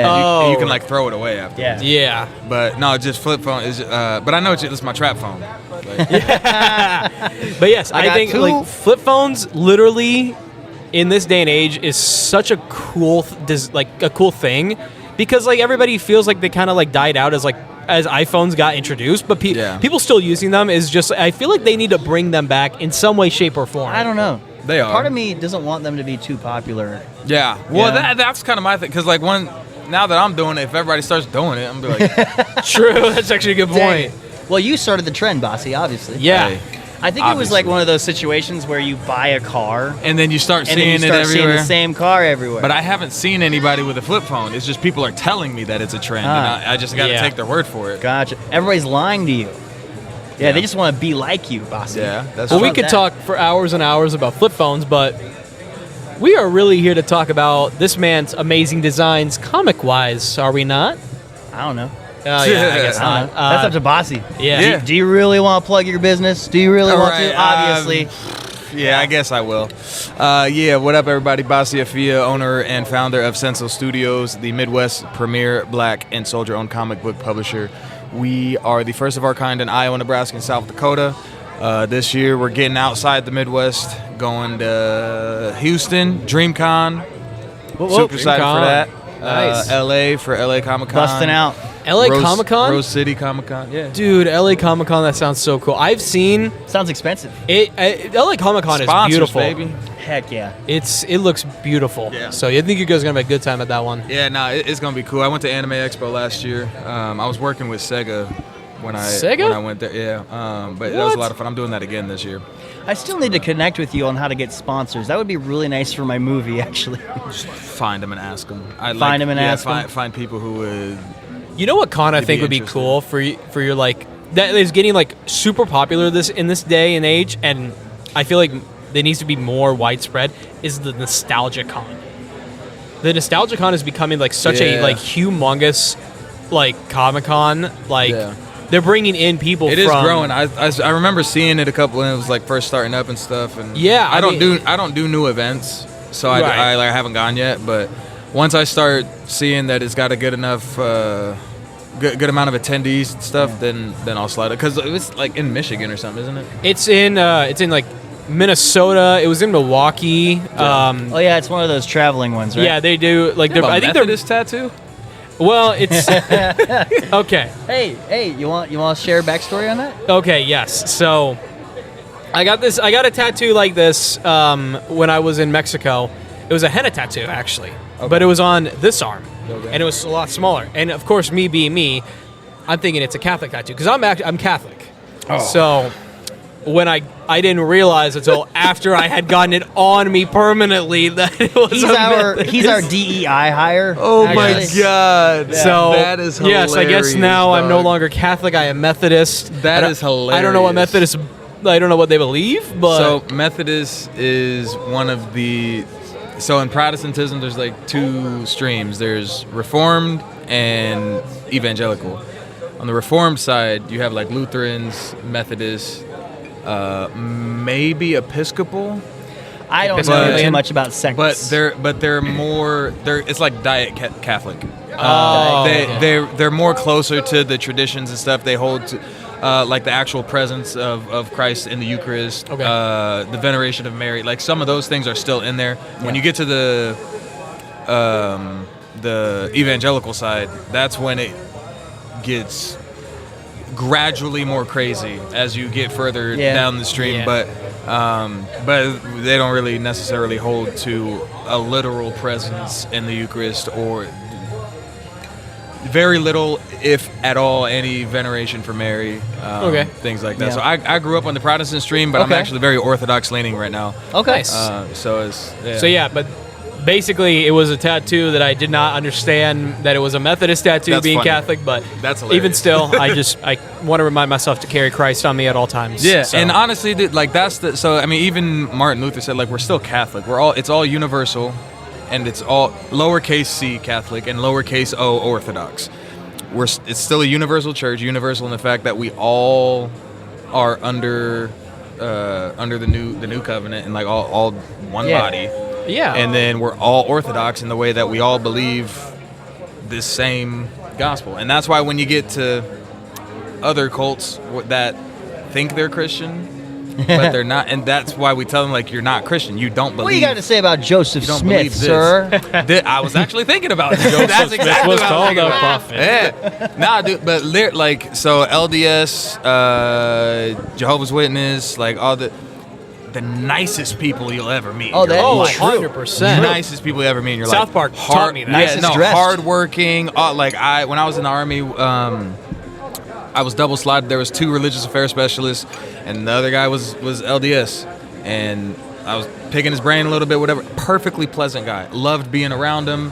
We had a very interesting triangle, and so it was us 2, and then our chaplain, our new chaplain that we got, because we didn't have a chaplain for a while. So it was me, and at the time I was more Hebraic, so like not a Hebrew Israelite, and it's almost like Messianic Judaism. Okay. Almost. So that was like kind of the lane I was in, and then we had a Mormon, and then the chaplain was LGBT. Oh, okay. So really, yeah, that's rare. But he was Lutheran, but he was like a very progressive Lutheran. So it was a very interesting like team that we had, because Very each of flavorful. us disagree on like almost everything. And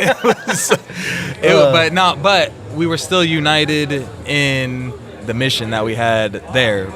And I think that's awesome that you all are united with that. Yeah, speaking of your time in the military, things that you like to hammer home about your brand, Sincil Studios, veteran owned and black owned. Do you want to talk about your passion in those? Yeah, so I mean, I love being black. Thank God, because you can't change it. Absolutely. I could pretend to be something else though if I wanted to. I'm pretty ambiguous. I could, I could, if I learned Spanish, I could be something else if I wanted. But no, I wouldn't want to be anything else. And military side, I recommend everybody tries it. Honestly, like, when it be a comes life hack. when it comes to like the whole like preparing yourself for the military and like going to like base camp and stuff like that, what was the process looking like? Did you have to like stick to like a strict diet? Did you have to like, exercise like immensely just to? They probably just made you, right? Yeah, I was gonna say, you don't really. It would behoove you to prepare yourself, but that's what basic is for. They'll get you right. And how long did basic last? So basic training is 10 weeks, and then after that you have your individual training for your job, and that varies depending on what your MOS is. So I had one of the shortest ones in the military. It was only 6 weeks. So my total training was 16 weeks. But I mean, if you're like a medic or something, you're gone for like a year. Ooh. Yeah. I mean, medics are important. They gotta know their stuff. But here's the thing: you're getting paid to get trained in something that you can carry over into the civilian side. Yeah. rather than if you like went to school and had to pay to go to medical school or whatever, like that type of thing. So that's pretty cool. Military does take care of people. What did you do specifically? So I was a religious affairs specialist, formerly known as chaplain assistants. But that's why you know so much about all that. Okay. Yeah. Well, no. So I became that. No, I chose that job because this was already my lane. Okay. So I'm big into apologetics and theology and debate and stuff like that. So I'm actually planning. I guess this is kind of announcement. Yeah. I was gonna do a. Well, you've actually made a few announcements that you're going to be taking. You're taking this thing across the United States now to a bunch of different things. So it's just a day of announcements. You said the P word. You said I forgot the P word. That's why I stopped. I was like, "What's the name of those things again? What am I on right now? What is this?" Well, I was about to say radio, and I was like, "No, that's not the word." Just friends talking. I was gonna make a podcast that was like for debating opposing views, and so I was gonna get Muslims, Nation of Islam, Buddhists, nihilists, atheists, like whoever we get on, just go back and forth. Whatever. I really like that idea. And I reached out to a bunch of people. They said they would be down. They all know me. They know how I get down. I bring receipts. You know, we bring evidence and all that stuff. Yeah. And then when I followed up with them, nobody wanted to smoke. So I feel like once those are pretty tough subjects, I assume. Yeah, but it's stuff that they like. Okay, so but all right, I'll fast forward because there's one person who did, and shout out Knox. But my friend Knox, he's Nation of Islam, and he's still down. But I was like, okay, well, if I only have the one person, it's not a. So I pivoted from podcast, and this is the announcement part. So I'm pivoting from podcast. I'm gonna make a documentary on the Nation of Islam. Okay. And so it's gonna kind of highlight what it is. The part that it played in black culture, the black community, American history, its relationship to Orthodox Islam, Christianity, you know, all these things, and just break it down. And there's, you know, figures in Iowa that are nation, like Akeo Abdul, if you guys know him, but he's in that stream. And, you know, just highly respectable people. I mean, Muhammad Ali and Malcolm X and like all these people that are leaders believe this. And so I'm breaking it down. Here's what they believe. And so for anybody who's like curious about it, or if this is something that, you know, you're wondering about, here's what it is. And if you're already in the Nation of Islam, as the documentary goes on, at the end of it, there's going to be a debate piece with Knox, who's with my friend Knox's Nation. And so the debate portion is going to be for people who are already in, and here's why I think you should leave. Okay. Oh. So, like, historically, theologically, like. And you're going to bring the receipts. Oh yeah. Yeah. I like that. I like that. You're going to bring the receipts. They're going to call them the pharmacists. Yeah. All the receipts. So here's the thing. I don't mind people believing differently than me. Yeah. I just want people to believe things within the framework of reality. Because if you are telling yourself or believing something that's not true, and then you're basing life decisions off of that, that's not good. But I've met people who are like, no, I believe God is real. I believe this. Like, that stuff is probably true. I just want to do my own thing. And I'm like, that's respect. I respect that a whole lot more. Okay. See, that was me also in like college too, because like I was very much like, there's only one period of time that I did not believe in God, and that was in high school. Because I was going through like phases of like, you know, I just don't know what I believe in and all that. And then in college, I still kind of was like, yeah, I believe in God, but I wasn't like really being godly, if you know what I mean. Like somebody who like kind of like wasn't going to church as often, who wasn't like praying, and then you have those moments. Catholic. Yes, it was a really bad Catholic. Like I wanted to call myself like a lapsed Catholic, where like I still kind of believed, but I wasn't ever practicing. Yeah. But then like recently I had this like coming to Jesus moment of like, I need to start doing more. Be a doer of the word. Yes, so it's just like everybody I feel like is going to have that moment in their life when they're going to have that like coming to Jesus moment, when they're going to see like it's time to focus, put my trust into something else that is not myself, and put it into somebody who knows more than I would. And I think everybody's going to have that at some point in their life. Yeah. So I haven't read your whole catalog. Yeah. But does a lot of, I don't know, religious theology or maybe the subject come through in There's undertones for sure. I do. Yeah. In my main series, Aru and Duat, there's a religious group called the Astral Knights and like I'm flushing out their beliefs and all that stuff, and because the main character is part of that order, and so it affects her decisions and her like all that type of stuff. So, but it's very Christian in its essence. I was gonna say, but like, do a lot of yeah. your like ideas on theology kind of incorporate into your comic series. Oh yeah, that's what I asked. Well, yeah, that's where I was kind of going with that. Is like that was kind of going to be my question. Maybe outside of the religious aspect too, though. But yes, yeah. I so mean building Echo. off of yours and broadening it. Yes, yeah. See, So I got you. that was it. Was you. you basically all he basically did was just kind of like ask my question. That was kind of where I was going with that. It wasn't like echoing what he said, but it's just like a hard time. But no, I feel you. So writers write what they know. I mean, everybody does this, and this is actually one thing that kind of irritates me when people bring up like separation of church and state. You shouldn't be like, just because you believe this doesn't mean you should try to make it law. Everybody does that. Atheists do that. Buddhists do that. Muslims do that. Whatever you think is right and true, you're gonna make a law based on what you think is true. Yeah. Regardless of whether it's because God said so or because science. Like it's a 1-to-1 equivalence. Yeah. So, yeah, you're gonna vote for the guy that you think is doing the right thing. That you think is doing the right thing, and that is positioned within the assumption that there is a universal truth of what right is. And so the atheist thinks that it's materialism. The religious person thinks it's spiritual, and anything in between. But so the same thing for writing. Writers write what they know. They put in what they believe. Yeah. I try not to be super on the nose because these aren't religious books. It's entertainment. Right. It's whatever. You know what I mean? See, and it reminds me too. Being a Lord of the Rings fan, it kind of similar. It is very much like what Tolkien would do with the Lord of the Rings. It didn't outright state that it was all about religion, but he allowed it to influence the story. There was a lot of things relating to the journey that Frodo took to destroy the ring that really incorporated religious themes into. And I feel like the White Wizard too feels like an analogy for Christ as coming back, like when Gandalf. Spoiler: when Gandalf dies in the Return of Gandalf dies. I've never seen it. Well, forget it. But he dies in the Fellowship, and he comes back as this as a White Wizard. Lord of the Rings? I know, dude. It's like you have your friends.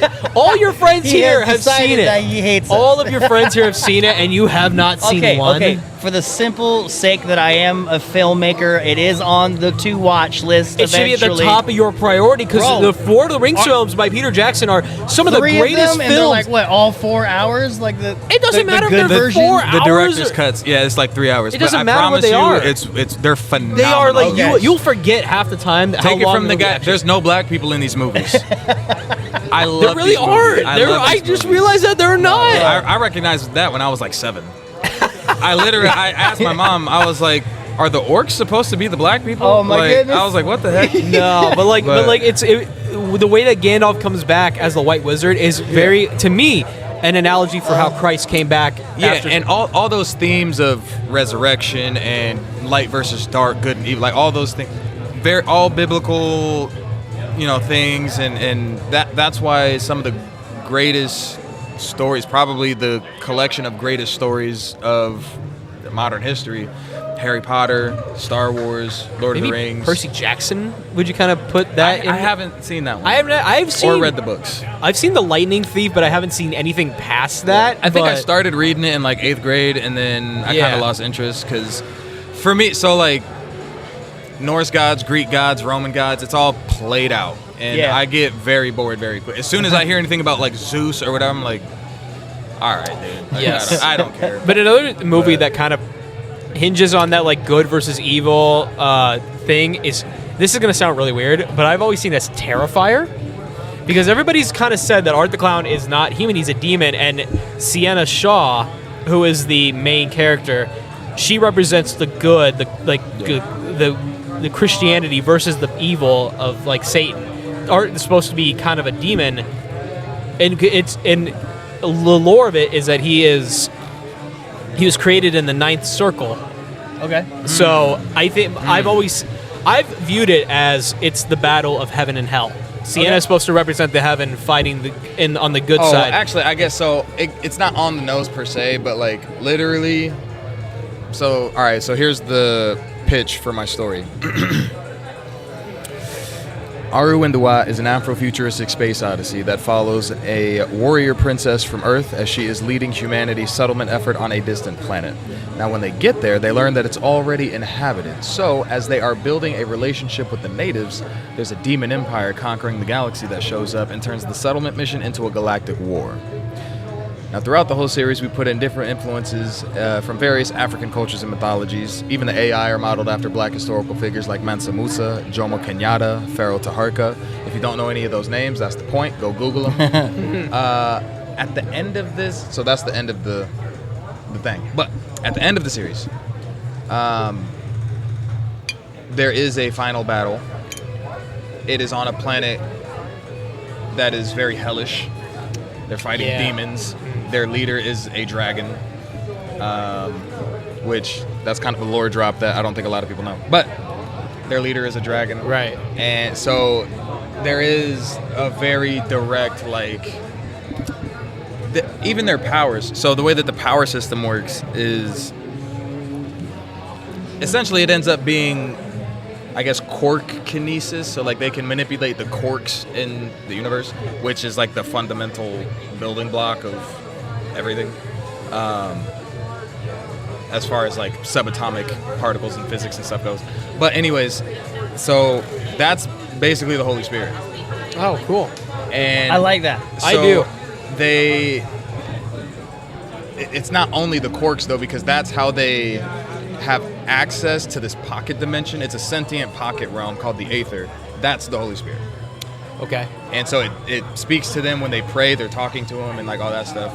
And then there's a god. AUI is God's name in the book.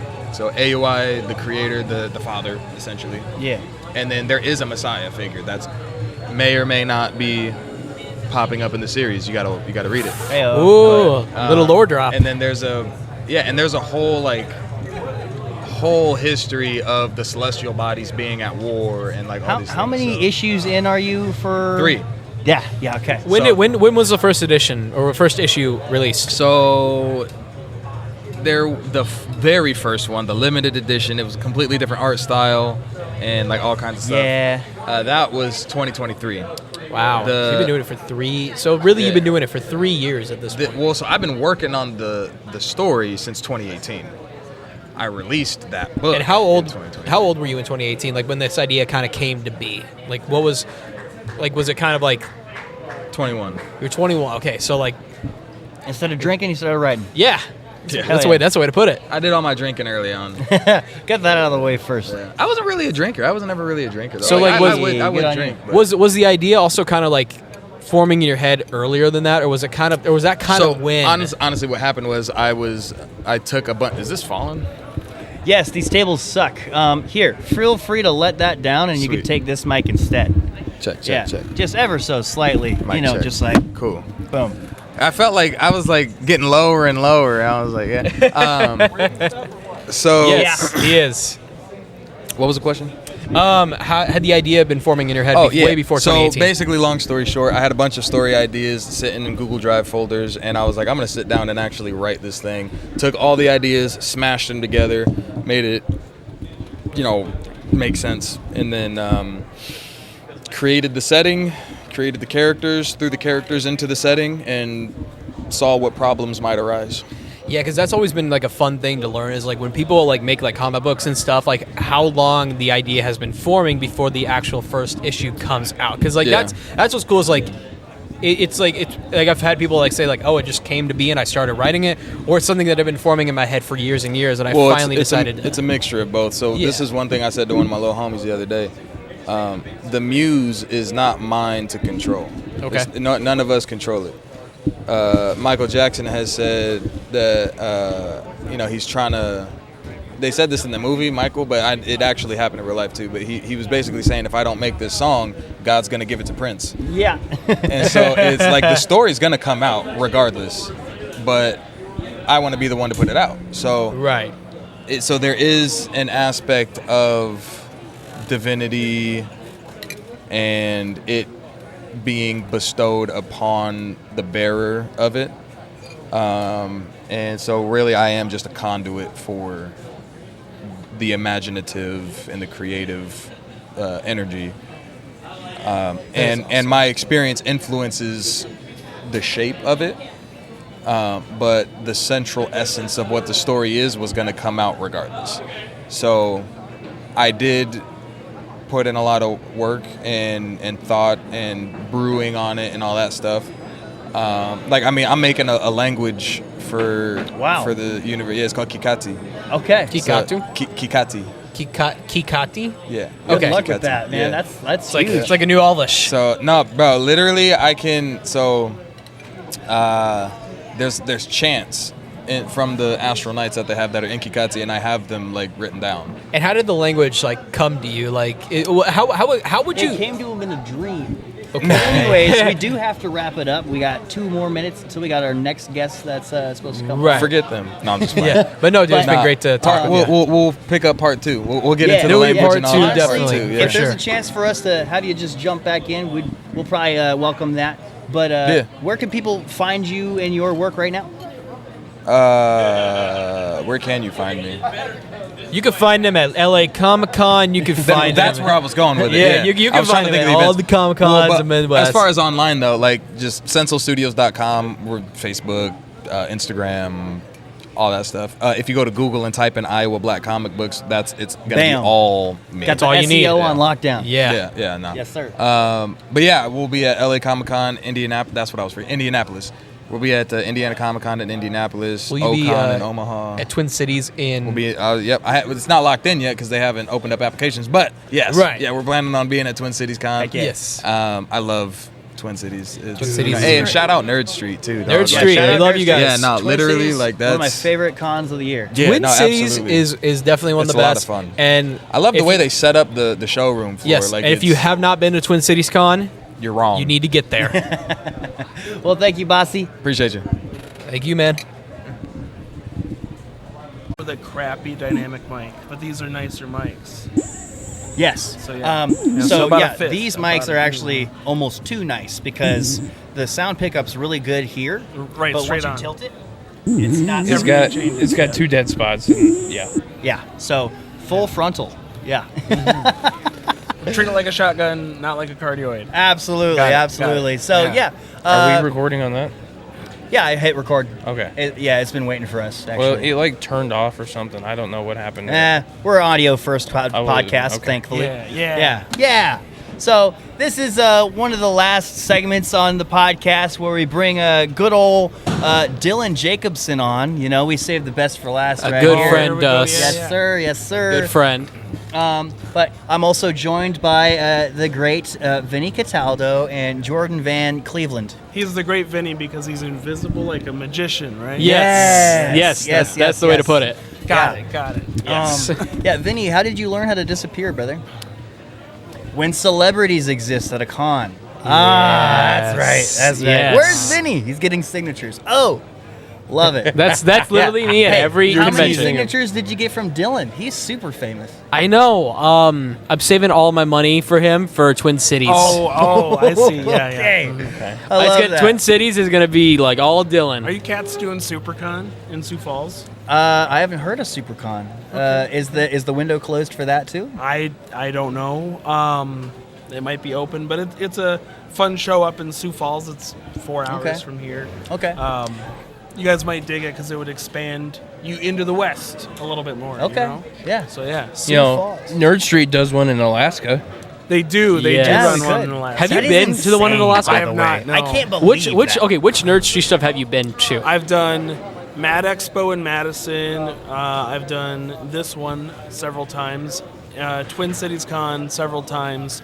And Segoy Con in Orlando, Florida. Yeah, I heard that the last year I think was Two it Florida pretty good ones, for I them? think. For which one? Sugio. Segoy. Sugio. It was an Yu-Gi-Oh. okay year. They didn't do one this year. If that tells you how it went. So- Well, they also did, I don't think they're gonna do one for Mad X too. no, which, Mad X is on hold right now. Too. Which hey, Mad X was great for us. Mad X has been one of my favorite cons Max we've is on done. hold? Taking a gap year? Yeah, a couple, I believe. Okay. Really? I So didn't know that. I'm not. Not set in stone. You're This not- is a he's not podcast part that makes of- fun of I'm things. not a member of Nerd Street. Yes. We just collaborate. I love them. Yeah. Okay. Nerd You're Street has holding been a so good to us. computer in your hand, probably. Yeah. Look it up. Yeah. Nerd Street though has been so good to us. And it's been so much fun to be a part. I talked to Ben today actually about this, and I said we've done this now 3 years. We've done your Twin Cities, we've done Mad X, and I just told him, dude, it's been so much fun to get our word out there and to be part of your organization and work with you. What do you say to that? He gave me a fist bump. That tells you everything you need to know. He's like, dude, I really do appreciate that. So I did tell him too that we put in a submission.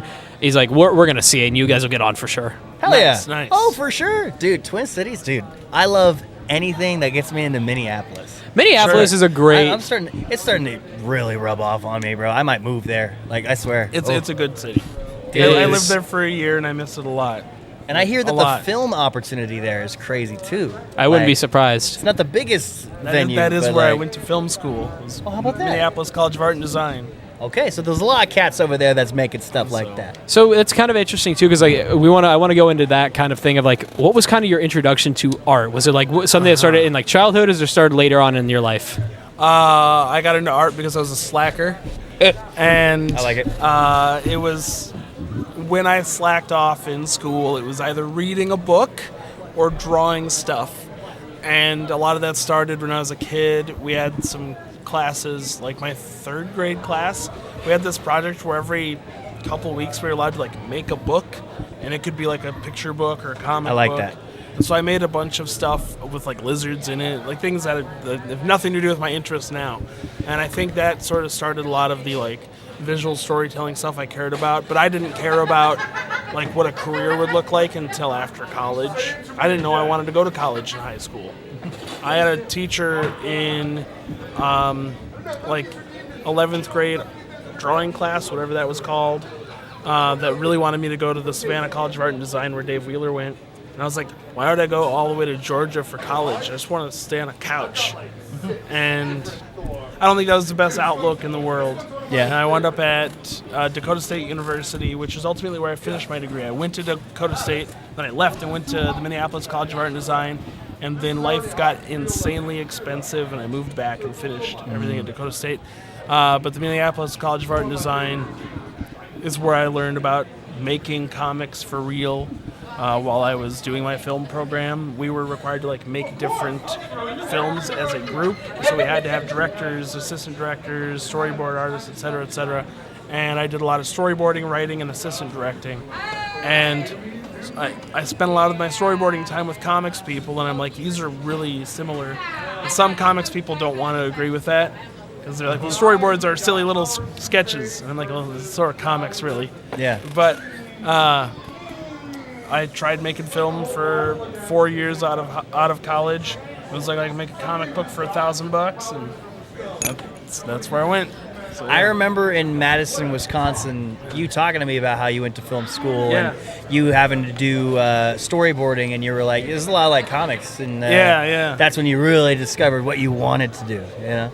Yeah. Well, and now I'm like, I pitch myself more as a writer and a comic book cover artist, which is why I do more pinups than anything.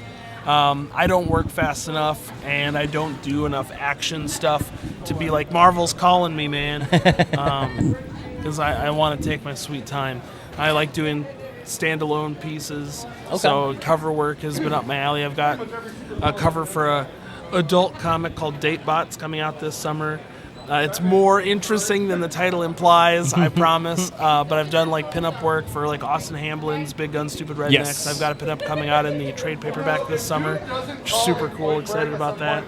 I've got a lot of new stuff. I just wrote 2 articles for Heavy Metal Magazine. Yeah. Heavy Metal Magazine? Heavy Metal Magazine. Wow. Coming out August. Oh my So, goodness. like, yeah. That's awesome. So a quick thing, kind of like side thing.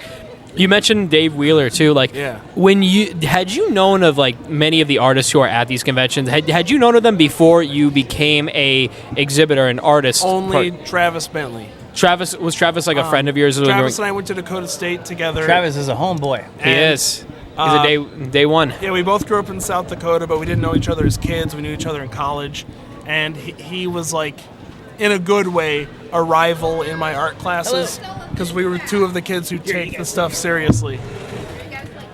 You want to hop in here? Yes, I'll hop in now. Cool. Can I switch to a held mic? Yeah, go for it. I feel like I'm like, all right, that's better. That's like, yeah. It should have gone the other way. Oh, That's there you go. triggering all the right things. Yes.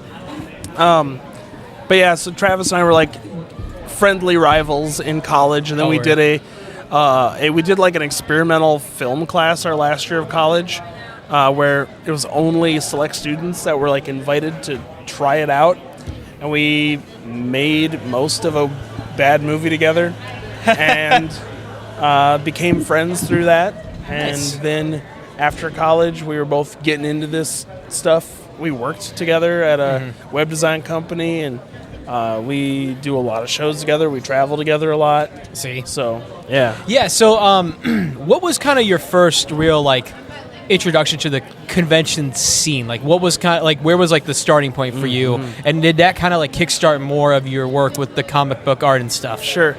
I don't remember what my first convention was necessarily. I know I did the first SuperCon, but I didn't table. I just did a panel. Okay. I know I used to do these little shows at a bar called Lucky's in Sioux Falls that were called the Art Collective. They're now in a gallery, which is cool. Not the same vibe. I kind of like the bar vibe better because, like, a guy who's had a couple has $10 to give you for, like, a comic book, and that's awesome. Whereas in a gallery, things are a little bit more pinky out, and they're looking for different things. Yeah. But my first big Comic-Con was Planet Comic-Con in Kansas City. Planet Comic-Con is genuinely one of the coolest conventions I will ever go to. It's not just what they have there. It's more of the size. Because, like, you've seen... It's huge. Like, you see this whole... Like, you take this whole convention in Des Moines... At least times 2. Oh, yeah. It's... I would say times 3. Probably, yeah. But it's just, like... That's what makes it so cool to go... First of all, Kansas City is a beautiful city. Yeah. It's amazing. The Power and Light District also is very close to the convention center. Yeah, and a lot of downtown has great places to eat and hang out. And, Oh my God, it's beautiful. But it's just like there's so much to see there. Right. You know, in like think of like Des Moines. You know, with you could see a lot, but Kansas City is just it's so massive. It's like it feels like you're walking a foottle field. Yeah. In terms of like finding, and there's like so much for everybody. Like I've seen like this year they had the like old Kansas City Chiefs football players. Yeah. And that's just what makes it so cool. I've been asked by a lot of people, like family and friends, like, oh, when you go get up, walk around, what's your favorite thing you see? I'm like, if I get up, walk around, then the show's not busy, which is not Planet Comic-Con. And 2, if I stand up and look around, there's more than I can see. So I don't know if my favorite thing is even in here. Yeah. It's that packed. Like and literally, I'm at a table. It's so crazy too, because like you could walk back and forth 4 or 5 times, you'll hit 10,000 steps. Right. It is genuinely just that easy big. peasy. Yeah, but so Kansas City kind of you said was kind of your almost kind of like your starting point, really. Yeah, which is interesting because my first Planet Comic-Con was a disaster, and I spent the first night like in the hotel behind the vending machines crying.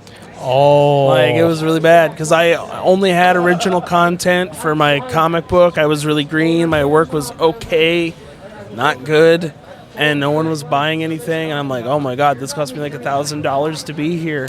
Yeah, especially the big shows, to get in on exhibitor stuff. Yeah, it's not. I think I'm still like emotionally recovering from that a little bit, but I still go to the show. And I've had better years. I've never had that bad of a year since. And when did you when did you really start doing Planet Comic-Con? 2018, I believe. Okay. Yeah. So you've been doing it for like 8 years at this point. Yeah. Well, my first like little events, the little like bar ones, were 2015, 16. Yeah, but like your introduction to like being like a exhibitor almost. Yeah. It was Planet Comic-Con. You know what kind of helps about Planet Comic-Con is it's so big and like jaw-dropping the first 2 or 3 times you go there that in a good way it takes away the stage fright and sex appeal of other shows. Yeah. Where like this show I can be comfortable and just be at a show instead of being like, oh my God, it's a big show. What am I doing? Yeah, because that's how it was for me too when I first went to Planet Comic-Con, because like I remember I was so used to this because like there was like they had the Animate Des Moines, they had the Des Moines Con, and then Planet Funk Con, and then you go to Kansas City and you're like, oh my goodness, it's huge. It's so crazy that it gives you a different aspect of like the different conventions that happen. It's like it's going to like a fan expo. It's like going to like New York Comic Con or San Diego. I did a one-off fan expo in Denver because someone comped me the table, and I have a friend who lives in Denver, so it's like I can make it all work. I can drive out there, and I wasn't like shaking because of how big it was. And like Planet's just as big. Yeah, and it's like once you have like an aspect too of like certain conventions, then it's like everything's fine. Yeah, then it's like, oh, it's just like Planet Comic Con. It's just another day. It's just as big, yeah. And like I know when I tell some of my friends that, they're like, "Oh, that's a bummer." I'm like, "No, it's a good thing." Yeah, like Planet is just huge, and it's like there's like I said, there's so much for everybody that like everybody wants to see everything in the time that they're there. So you're guaranteed to have traction at your table. Right. So I'm going to tell you right now, Planet Comic Con is one of the best conventions I've ever been to. I actually met the guy who runs it because he actually appeared in the photo op line right before me for fun. Corey Taylor. Yeah. And I actually chatted with him. Was that this year? Yes, it was. Okay. Very nice guy. I told him where I was from and how much coming down here meant, and just being able to see conventions like this. So. And I will say, from Des Moines, it's like a sweet little 3-hour drive to Kansas City. Yeah. So but it's just like it's fun to do because like it gives you like a different aspect on. It gives you like a different aspect of the different conventions and the sizing of. Because like you could do conventions that are like hotels versus like football field size conventions, right. And it's just crazy how much pop culture stuff they can bring in to that kind of like environment. So I get props to all the conventions around the world, no matter if it's in the U.S., in the Europe, Asia, anywhere, just bringing out the pop culture people who are popular. So Mike's muted. But anyway, Fix it. Yeah. Jumping back into the, so you got kind of your big start with Planet Comic Con, and then how did it evolve from there? Oh, that works. I do this full time, and I wound up putting a lot of my like own cash at stake to go to different shows. I've been to shows that are great. I've been to shows that are terrible. I've been to shows that are in the middle of nowhere. I've been to shows that are I go to West Virginia. I'm going to Pittsburgh this year. Steel City. Yeah. Oh. Well, outside of Pittsburgh for a show called Squonkapalooza. Squonk is a weird little cryptid. It's not real, but it's fun. And I'll be at that event. But I got some advice on, if you really want to take yourself seriously, you got to find a way to become a guest. Like, are you in this to be a vendor, or are you in this to be an artist? And like, okay, I'm in this to be an artist. Like. Finding avenues to partner with conventions, to do stuff like Dylan's Drink and Draw, and travel, where having a guest opportunity changes everything. I could do way more things without having to spend all the money I would have to spend otherwise. Right, and that's another thing too about Dylan's Drink and Draw. Like, how did that idea come into play? Like, where was the starting point for that? Yes. So Dylan's Drink and Draw, I made that up for my patrons on patreon.com/Dylan. That's the easiest. This is Patreon/Dylan. Yeah, I signed up in 2013. I'm never changing that link. I can't afford to change that tiny link. But I had a bunch of patrons in Sioux Falls where I was living, and I was like, let's go to a bar. I've made up a dumb little game. We'll all play. It's like 7 people. And I will judge your work. I will award little prizes. And the prizes were like a half-filled sketchbook, a T-shirt I don't need. And so it kind of just started almost like the little things of like, hey, it's just like, I have this really T-shirt I don't want anymore. You have this as a prize. I'll sketch a little something for you. Yeah. So like is it crazy to see like how much it's evolved? Because like it was just starting as like just a solo thing, but now you've involved all your friends at these conventions. My patrons were like, I would do this again, and I think you should do it where it's like public, where other people can do it. Yeah. And so I was like, okay, we'll try it out. And I did it at a couple different little bars in Sioux Falls, and we wound up having a home at a place called Full Circle Book Co-op. It's a bookstore and bar. And we were there for 2-3 years until the pandemic, from like 2017 to 2020. And we would show up once a month. It was a ticketed event back then. Rerolls and extra time and buy awards all cost money back then. And we would pack the house at that little bar. And one of the people who helped me put it together owned a board game store, and she sponsors SuperCon in Sioux Falls. And I was like, you ever think about doing this at a Comic-Con? I'm like, no. No. I just thought about the bar because that's what everybody said, to do it at a bar. And we tested it in 2019 at SuperCon, and it was a big success. And then, cons went away for a minute there. And once we got the ball rolling again, I was like, well, we can do this at Comic-Cons. And I tried to find other bars to set it up at, and it's just not the same. So, like, this is for big events. I'm happy to partner with, like, breweries and stuff for events, but, like, this is for, like, do you want to do something cool? Not, like, do you want this to be every Tuesday night? Right. Right, yeah. So then, like, another thing, too, is, like, you talk about, like, you had only kind of like made it like a bar thing to start out with, like you talked about, like, did you ever think that it would become like this big thing where like people like at the convention would come and do it? Just I didn't think it would be that big. This was the first Nerd Street convention we ever did it at 2 years ago. So this is the third Nerd Street or like Des Moines Con one that we've done. And the first one, I told the showrunners, like, just trust me. I know it sounds weird. The pitch is weird. It's not a normal drink and draw. I know it's weird. And but I was like, people will like it. And I think we had 70 people, something like that, 60, 70 people, which was a good size. Oh, yeah. And they're like, wow, that went over really well. I'm like, I know people love it because it's about them, not about me. The homie said, just trust me, you'll be fine. Trust the process. That was in Chicago. Yeah. And song reference. You stone-faced killer. Look at him. Look at him. But Nerd Street saw the value. They take me to as many places as they can afford to bring me. They prefer Drink It Out a 3-day show, which is why I don't do all of their shows. Alaska and Long Beach are 2 days. Yep. I want to do, yeah. And so Mad X, we didn't do the Drink and Draws. Mm-hmm. But that's like, I'm close enough, so they just sent me over as an artist. But yeah. I want to do Long Beach. I think I would have a bigger crowd for my artwork at Long Beach. Long Beach would be a lot of like just like not as just like a exhibitor, but just like a fan in general. Because like because that's where I feel like you could get like the best kind of guest lineup for people to actually go to, because a lot of them are in already the California area and like Los Angeles. So like it wouldn't be because like. We talked about this earlier with another creator. We talked about NostalgiaCon. Sure. And they have a show in California coming up in Anaheim. Their guest lineup is unbelievable. Oh, I'm sure it's huge. And it's just like you can already get the people there because a lot of them are already in the Anaheim, Los Angeles area.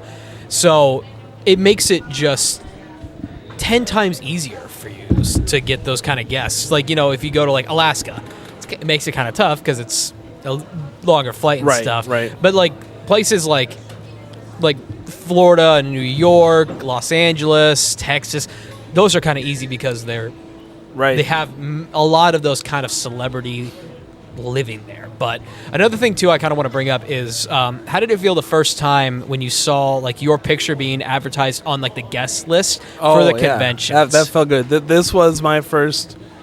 Was it Des Moines Con? Was this my first guest spot? Is this what popped your cherry, sir? No, I think it was SuperCon. So like SuperCon. That's what I would do all day. It's kind of a dirty trick, but the way I got my guest spot at SuperCon was I had been doing it every year it had existed, and I was paying to be there, and I was happy to be a part of programming and stuff. And the showrunner at the time, not the current showrunner, the original showrunner was like, hey, can you fill in for a celebrity panel, like an artist panel that our like guests can't be at? And I was like, no. Because it occurred to me that like I'm really, really reliable. I grew up here. My comic is about here. They lean on me a lot. If they need a guest to fill in on a panel, then go get a guest. And at the end of that show, I emailed them. I was like, hey, if you want me to prioritize your con and do stuff for you, you can make me a guest. And I'm usually not that ballsy. But like, they're like, oh yeah, you can be a guest. I'm like, Dylan Jacobson, know your worth. Know your worth, boys. But it was having the courage to say no instead of just being like, yeah, I'm your buddy and I'll do whatever you want. You know? Yeah, that's kind of the thing is like, if I'm gonna be, like you said, if I'm gonna be promoting your stuff, you need to give me that like. And I love SuperCon. Like, it's my hometown. SuperCon seems Pun intended. Super fun. Now it's SIOUXPER. Yes. It's Sioux Never been. Falls. Yes. But yeah, I've been talking about it like I own it or something. But I don't. So like when does that con run usually? Third weekend of September, something like that. Third or fourth this year. September's We'll the have to see worst how month. that It's goes. every event possible is in September. That's like literally just too many burgers. You know what Yeah. I do? I go to West Virginia, then I go to SuperCon in Sioux Falls, and then I do Van Too many Meter burgers Visitor for in Festival. Sioux Falls. That is always like Nope. everything Nope. on the entire almost every convention is happening at that time. I like know you it's said. a madhouse. Yes, it is. But I mean, hey, the fact that some people could still pull off guest lists too is crazy to me, Yeah. especially like with how much is happening around that time. Right. So, Right. and it's just like bananas. Like Ben and I, we talked about this. Ben Penrod and I, we talked about this earlier today. The Twin Cities Con show is happening the week before Thanksgiving. I know. And he's kind of hoping that could get more guests there because it's like right around the time that Hollywood's about to like start shutting down for the Thanksgiving holiday. Yeah. So he's Yeah. gonna try to work on that kind of stuff. But like, I give my credit to Ben. The man works his behind off. Oh, he's busy as all get out. He is, but it's crazy to me people that can do that for a living. Yeah. Especially like dealing with the, you got to work on the travel, you got to work on the hotels, you got to make sure the guest is going to be, The big thing I can say that makes, and I'm not saying Ben isn't working hard and isn't like stressed out, but he has a really phenomenal team. That is true. And so like I work a lot with Becky who does programming, and the team. I can't imagine what sort of water he'd be under without someone as professional as Becky. Becky, Katie, Yeah. Lan is great for you So, like, guys too. He's got one really powerful team that really helps put a lot of this together. Their street is like they are becoming so amazing at their job. Right. Like they are like I guarantee in the next because how long have they been around for? Because I'm not sure. I know. Again, I don't work for I know them. that's We kind of I asked the collaborate, wrong but, person. But no, it's crazy also hearing your stories about becoming starting just when you were younger, drawing art, and it's led to this point now where you're being advertised as a guest for these conventions and going to like some of the biggest conventions around the United States and stuff. And it's just like, how do you feel like it's gonna how do you feel like it's gonna impact you moving into the future, like going forward now? Well, I want to have more fans that want to tune in for what I have to make, and so I guess I look at it as like where I am now is where I was dying to be 10 years ago. So I guess what am I dying to be in 10 years is kind of what you're asking me. I want to be able to, it sounds weird, but I kind of want to be able to say no more, be more secure in like, I've got fans, I've got what I need. Right. And like curate my list of shows instead of like, I don't need to just do a show in a cornfield because I need exposure. People die of exposure. It's something I try to tell people. That's so, funny. I'm trying to build something, and I'm getting more direct in how my artwork works. I'm less all over the place, and I have more of a mission, and I think that helps a lot. Right. And yeah, what time is it? Probably like 4:30. Yeah, we should. I don't want to quit on you, but I should probably. Yeah, I know you got a lot more. Hey, we gotta do a closer. Let's do a closer together. Yeah, yes. Truth be told, I know I'm not in the camera, but I'm looking at the camera. Guys, listen. Yeah. Dylan's career was on the rocks until he was on this podcast. Okay, so if you're interested in reinvigorating your career, we are a great lifesaver for anything that is such. We're an isn't that awesome right, group. Dylan? Is that right? No. Hold on. No. Let me. Damn. Oh, Sorry, yeah, I'm not our sure. career was on the rocks until Dylan Jacobson was on the podcast. That's more like There we it. go. Might be real. There we go. That might be real. That's more like it. all right? But truly, it's always nice to have you Yeah, here, Dylan. yeah. You are always so nice in just sharing any advice that you may have. Yeah, and I'm happy. All of you artists in that artist alley are There's like so many life guides, yes, man. you guys are like hands down some of our favorites people to talk to. Dave, The wisest Travis, you. alley there is. We haven't talked to Lan yet. Sure. Aunt Lucia. Aunt Lucia's great. Who you need to get if you haven't is John Bivens. John Bivens. Yes, bro. Oh my goodness. I'm gonna check and see if he's potentially gonna be at Twin Cities. He will be. Okay, cool. He lives up there. Oh, then yeah, we're good. Can then. you hand we're me gonna, my phone, please? We're gonna work to get him. I really want to try to get because it's so tough too. Because if you look at like Aunt Lucia, somebody who I'd want to get on the podcast, and we've only had her for one good question, but it's tough because he's kind of a one-man show. He is. It's nuts. Yes. Let's wrap it up. We got to get going. Yes. You're really good at the follow-up I statements. know, I'm sorry. but We got to wrap It's it like- up. Dylan, who or what do you dedicate this podcast episode out to? Oh boy. Who or what do I dedicate this podcast episode? I was so not ready for that. It's okay. It's I'm gonna dedicate it to the people who have been supporting me, that like help create Drink and Draw, like my patrons. Like, it's a Yeah. big deal. I've had people who've been supporting me financially every month for 10 years now. I don't even know how to put that into words. Like, that changes my life. Yeah. So, yeah. Hell yeah, Dylan. Thank you, brother. Amazing. Who or what do you dedicate this podcast episode out to, Vinny? I dedicate this podcast to my friends and family. I dedicate this to Isaac because he has continued to allow me to stay on this amazing team for the past 3 years now. I thank God for that. I thank Jordan for just being a great friend. I thank Dylan because he's awesome and great to talk to. I thank the Nerd Street for allowing us to come to these conventions and do this. It's kind of our favorite thing to do. And I thank my family. Without you, I would not be here. Right on. Heck yeah. And Jordan? Jordan? I dedicate this podcast out to Des Moines Con. Hey, nice. Viewers like nice. you. Thank you. Yeah. Des Moines Con as a whole. Are we on PBS? I was going to dedicate it to, sorry. I was going to say con goers, exhibitors, vendors. Everybody who came out to our booth All of them. and everybody who came up and signed up for our t-shirt giveaway and subscribed to our YouTube channel, welcome and let the fun begin.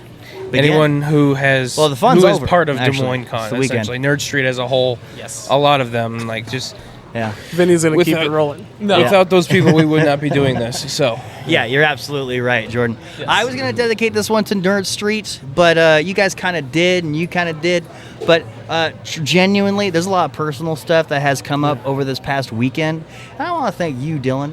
Like, I want to dedicate this podcast episode out to you, Dylan, because here's the thing, brother. Yeah. A lot of people, they'll see me holding an iPhone Yeah. for my camera work, right? Yeah. And regular schmegular people would be like, ugh, I could have done this myself. Or, Yeah. There's no success there or something like that. You Right. know? But you saw my B-roll and you're like, this guy's got Yeah. something. And, you know, I needed to hear that, especially, you know, with how things have gone. With some ups and downs with my my directorial cinematography, whatever you want to call it, kind of career. Yeah. And I really, you know, I stand on God first and foremost. Right. But when it comes to people like you, brother, you know, physical, tangible things Sure. that I can pinch and know that it's real, you know. Well, sorry, not to diss God or anything.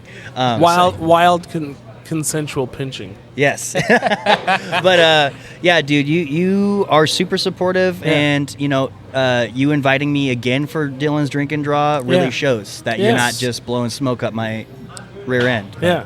Well, I appreciate thank you, that. man. We look Thank forward you. to many drink and draws from here on out. Right on. Amen on 3, guys. Sure. 1, 2, 3. Amen.